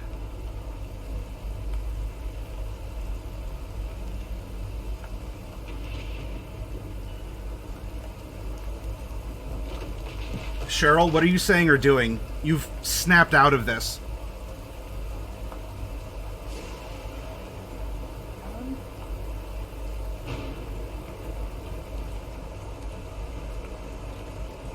I don't think there's much I can do. At least not to help. So I'm just gonna get up and I guess I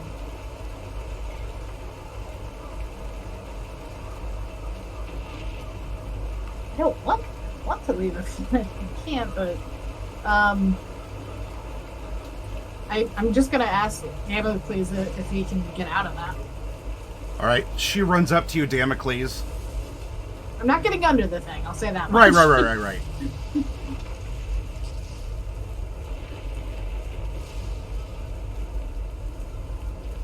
Fletchling, I cannot maintain this all night.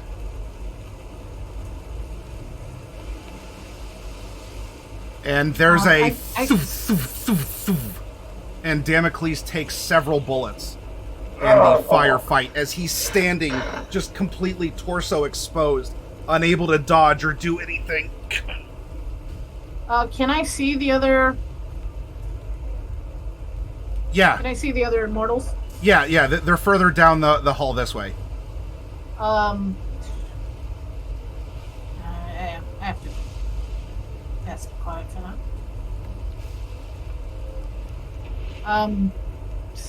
Shit.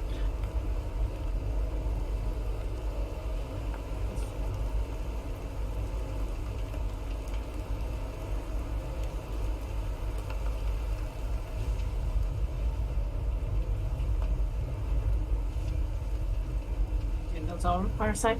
I'm gonna go get help. And I'm gonna run off. I don't know if I saw Ivy earlier, but Yeah, you were up at the top. Ivy looked down, and then she ran away as well.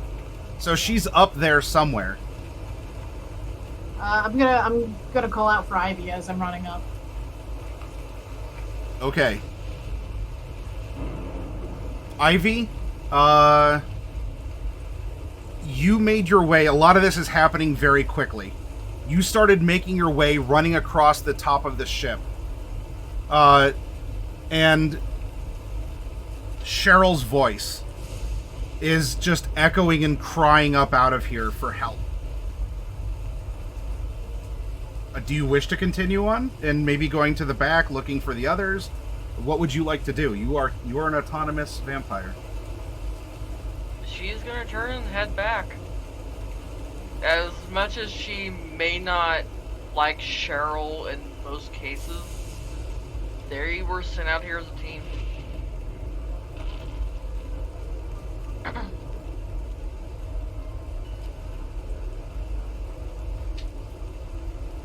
The ship rocks again.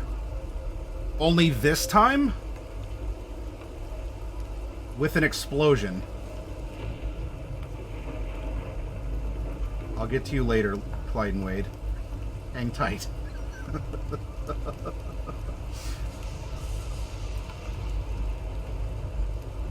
Chains are rattling as things are undone, being tossed in the pitching lake.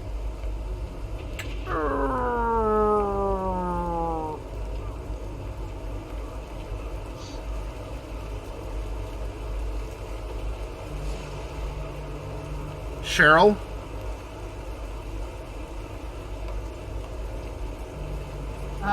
Can I still see the other mortals from where I am? The other what? Yeah, you can. The mortals? I'm gonna attempt to cloud their memories. I'm just gonna shout forget and try to just confound them, confuse them by making them just kind of blink out for a second. Whether or not this will stop them shooting or just confuse them enough for Damocles to get out of the situation. Damocles, you're currently receiving several lead injections and bearing quite a weight upon your shoulders.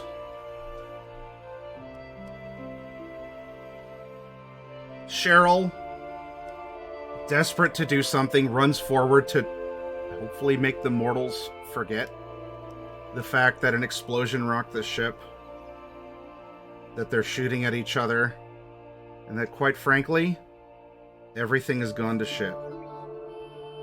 And if it wasn't enough, Damocles, for one thing to happen after another, that growing shadow, where one you've been able to just stave off, but two,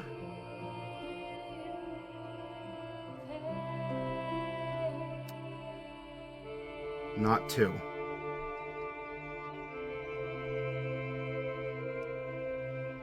What are you thinking or doing in this moment, Damocles, as a very heavy blade, two in fact, are actually falling upon you?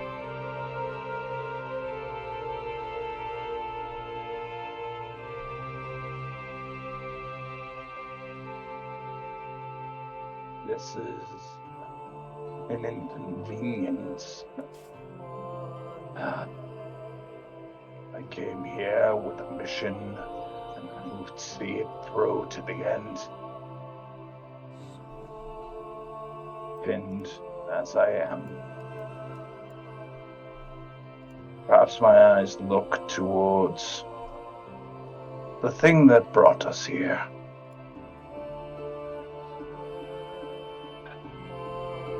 But the bullets piercing my flesh with the weight. The moment I feel I've stabilized, a bullet might hit me in the knee, causing it to buckle, feeling the weight shift. I look to Cheryl. And my eyes take hers and guide them to something. I believe that something might not be ore.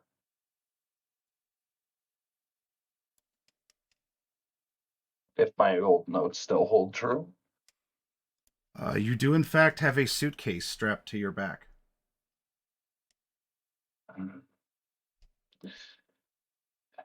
Blue blood.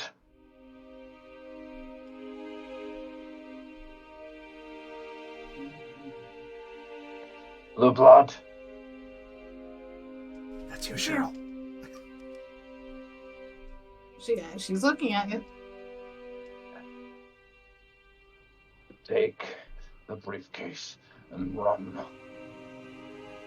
Give it to the others.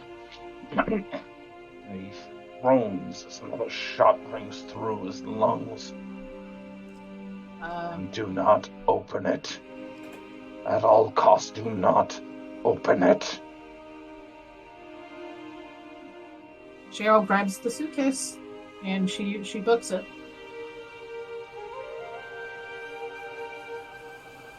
In that moment, as Damocles was being crushed and his knees just collapse on themselves like you're returning a bendy straw to its original length,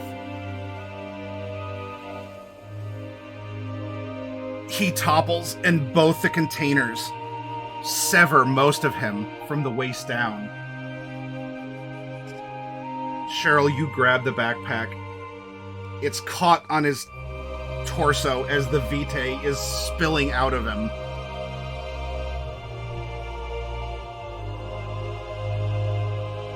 And you pull it free.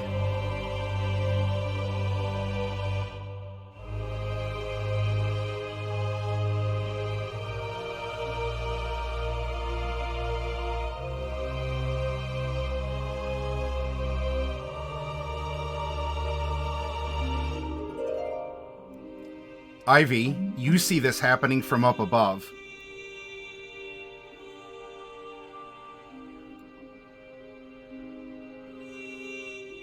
She's going to start heading down the stairs to grab Cheryl.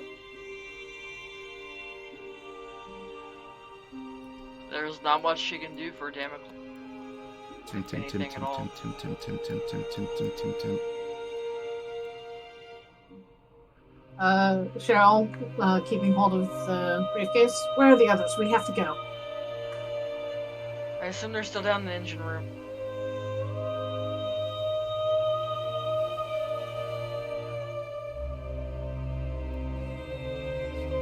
Let's go. I'm gonna head towards the boat. You go get them. Alright, she's going to make her way to go down and get Wade and Clyde. Ivy, do you want to say anything to Damocles as he's more damn right now. But do you want to say anything to him as he is withering in front of you? His age is literally catching up with him as his body is contorting even more than his features, and he is assuming how he should look otherwise for his age. She doesn't have any words.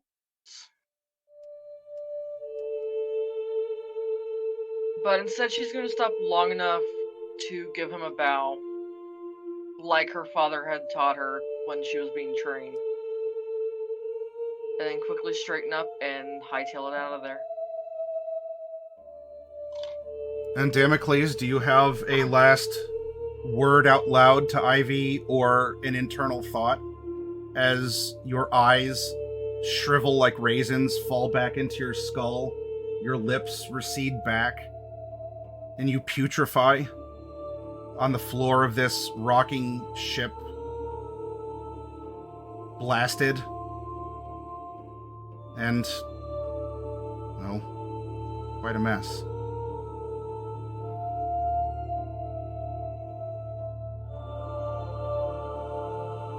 There's one promise of the embrace, that we will always meet a violent end. That's what it means to be damned, and I knew that.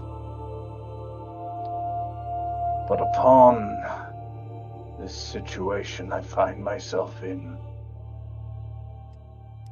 being crushed and severed, feeling myself being reduced to dust, I can only think of one thing. God damn it, fledgling.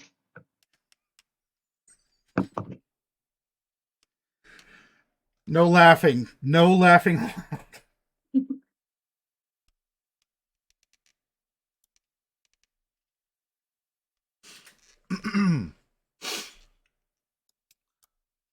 Tim.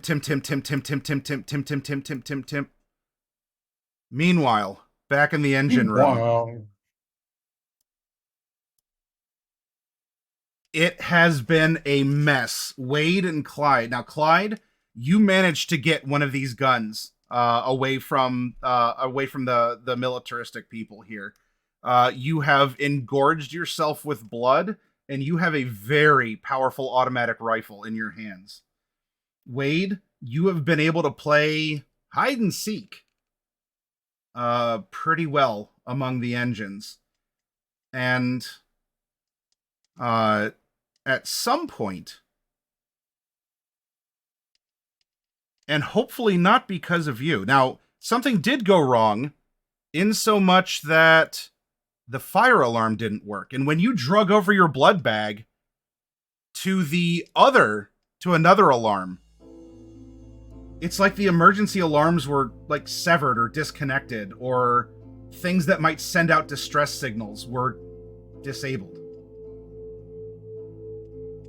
Ooh, this is a benefit. And as Clyde is, just like Scarface, like, Wade, you're doing this. There's an explosion somewhere aboard the ship.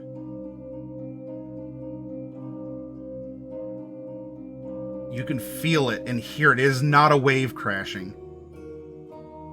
but something massive just rocked this ship. And eerily enough, there's no alarms. Can I see nearby gauges going haywire? Are there, like, indicators that this engine room is becoming a very less friendly place to be? I'll say that you see water starting to flood.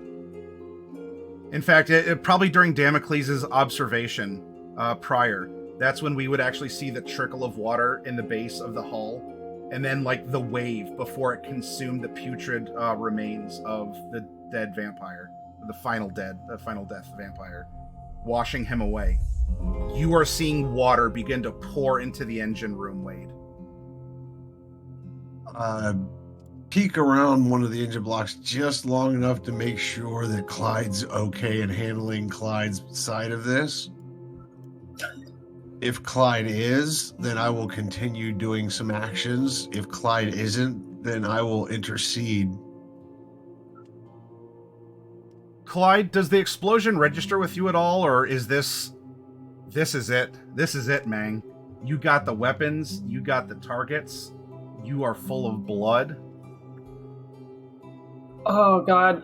Once he would have gotten his fill on blood, he would have been back to functioning somewhat like a normal human. Okay. Use that last willpower there to get control of himself. God bless. And from there he'd be like, Alright, time to go. He would have been trying to get out of there, doing like a covering fire where he can so that he can make sure him and Wade can leave without getting shot more.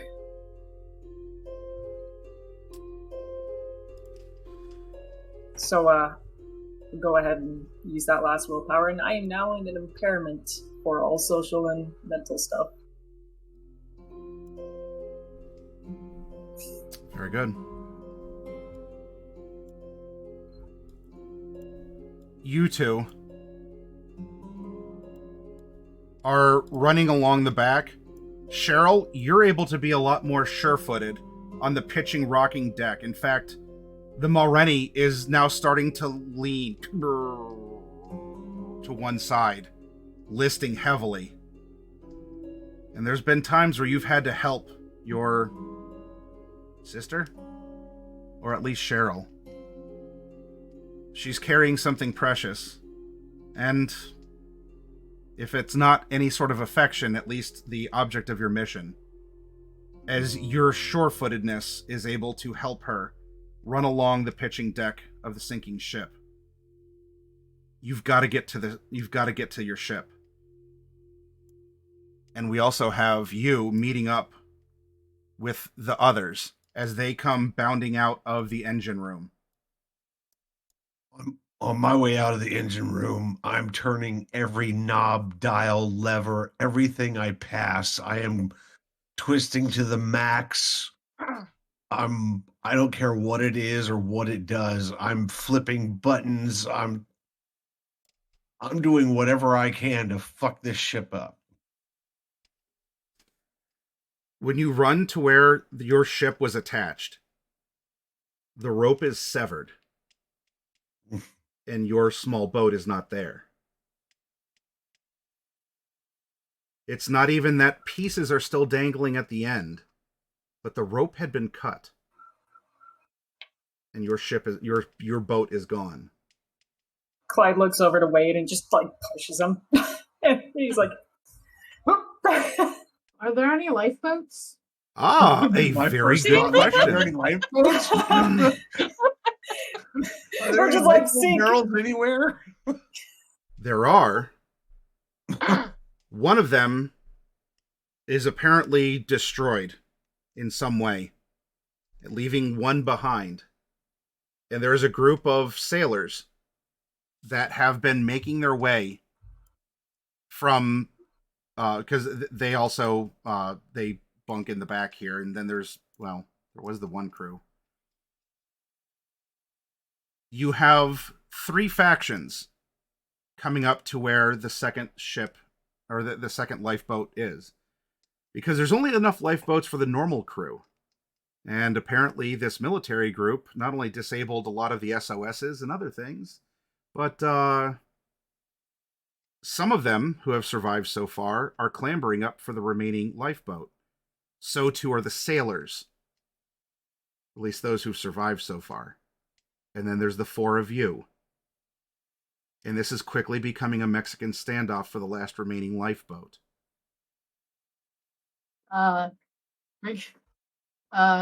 When we get up to the lifeboat, I'm going to use Daunt and immediately just tell everyone to get off.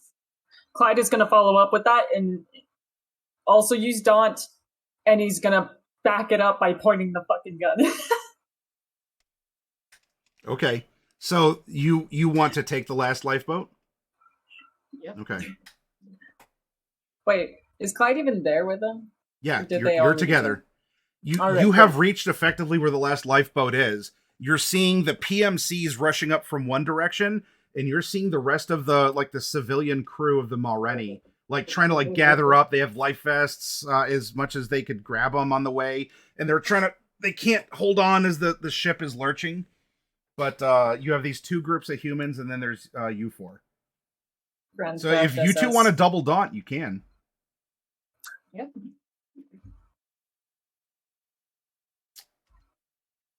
Okay.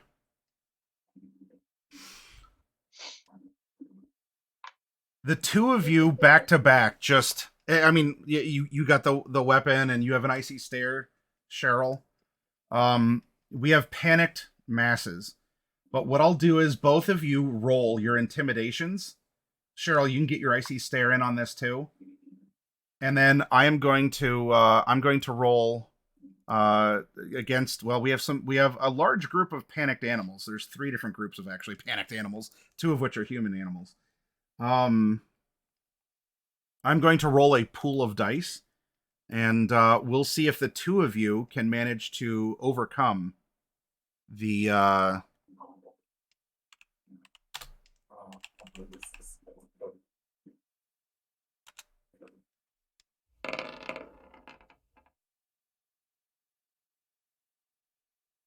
and Cheryl? Oh, that was Cheryl. Yep. You only have Intimidation what? yeah, that was Manipulation. Manipulation? Okay. yeah, manipulation, intimidation. Oh, I didn't add my manipulation. Then just roll a manipulation and we'll add it separately. Let's see. I'm good at this.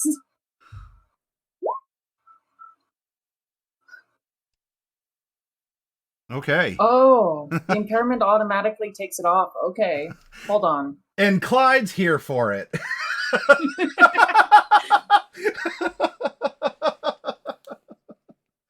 Okay. Is there a distraction going on for me to phase off into unseen passage?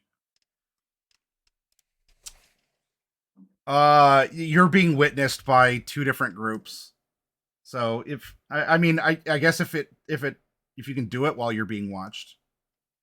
No, like ducking into like a portal or ducking back into a doorway just long enough to not be seen, or behind a door, behind a boat, a crate, an anchor windlass.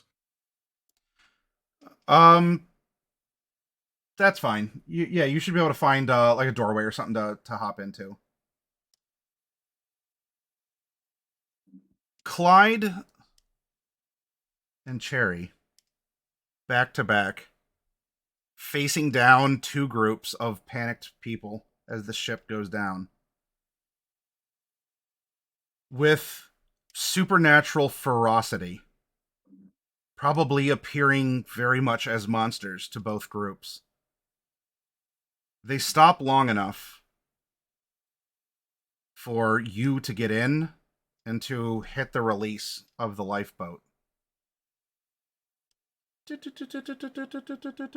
As it is going down.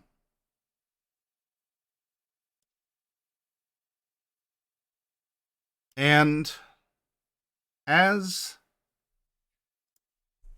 the ship continues to sink, maybe condemning every single person except yourselves on board to a watery grave in the depths of a churning Lake Erie. Your own ship, which is a lifeboat, but is not necessarily the best at handling the waters of Lake Erie, rolls and pitches without the benefit of even what your rickety stolen or converted craft did. And as you're taking off, exhausted, the ship succumbs to the waves.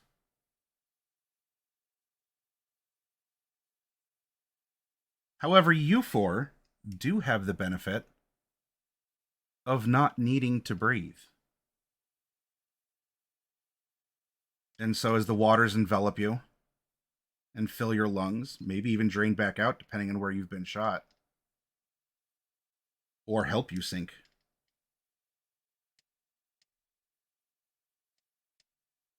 we'll end the night here with the 4 fledglings in a briefcase, bought with blood and vitae alike, sinking into the depths of Lake Erie amid a storm.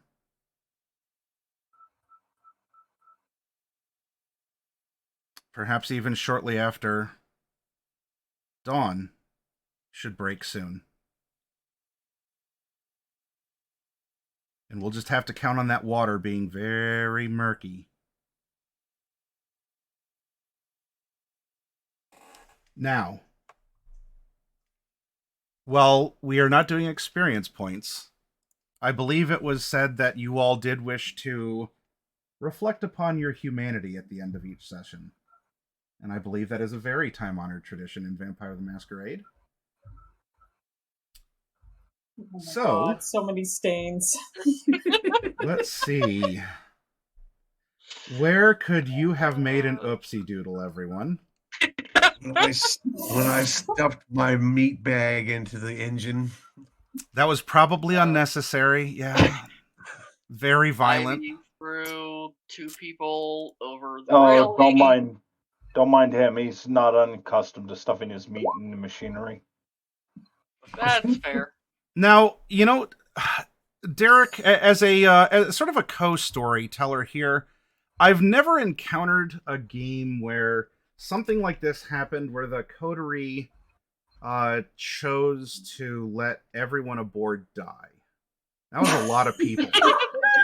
The innocent sailors and the innocent question mark soldiers as well.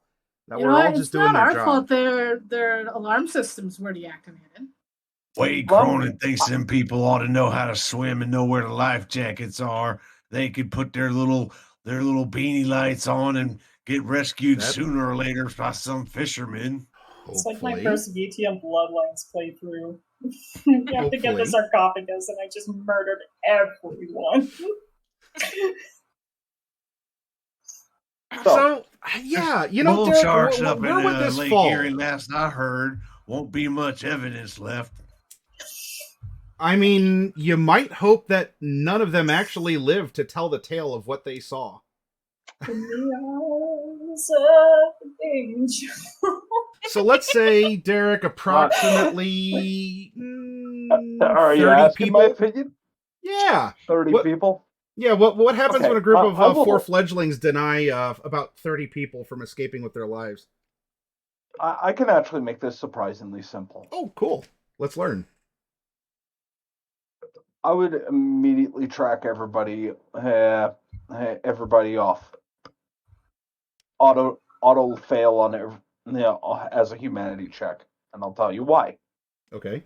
It would be one thing if there was even a debate about it. It would be a second thing if somebody tried to end up doing something, because every one of them knew they weren't at risk. They could have went overboard. They took it merely for the convenience. despite the lesson given to them by Damocles earlier and his warning. Setting off alarms. I tried warning everybody that I was fucking this ship up. That I understand. But at what point would you require a lifeboat? Me, personally? I can eat a bull shark. So, that being said, this was not the beast taking over. Half them humans were armed to the teeth. They would have done okay for a good hour. Mm-hmm.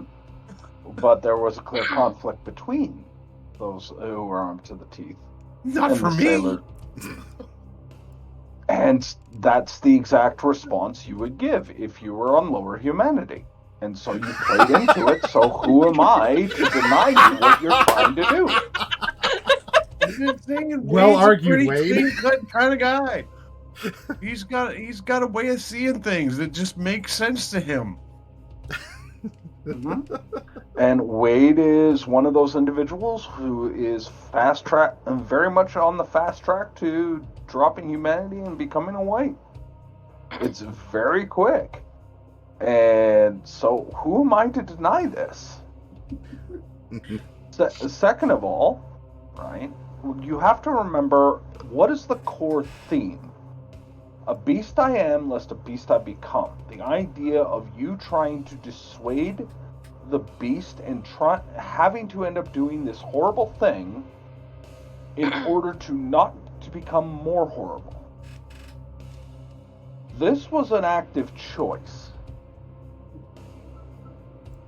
This was a very active choice. I was told to make distractions. And doing what you're told is a very quick way, if you do it without thinking about it, to end up dropping humanity.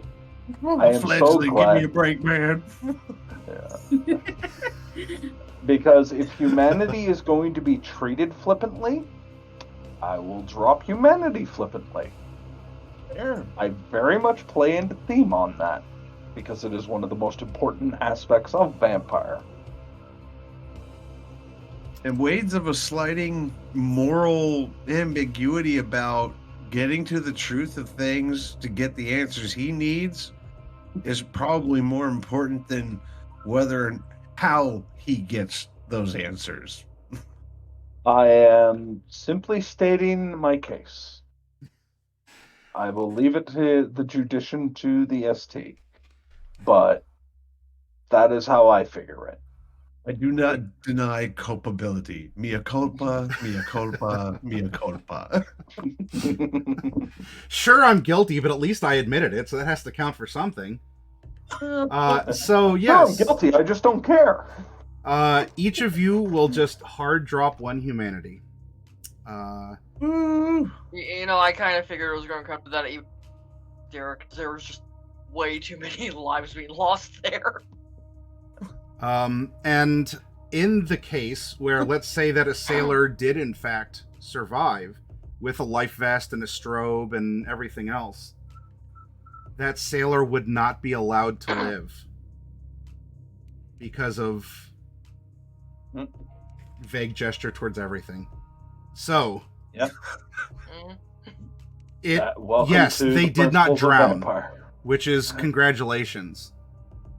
But when inevitably the Coast Guard comes out, and any sort of police ships, or even, anyone, they're going to find some poor engineer made an awful mistake and got himself mangled up in the machinery. Oh, what a terrible coincidence.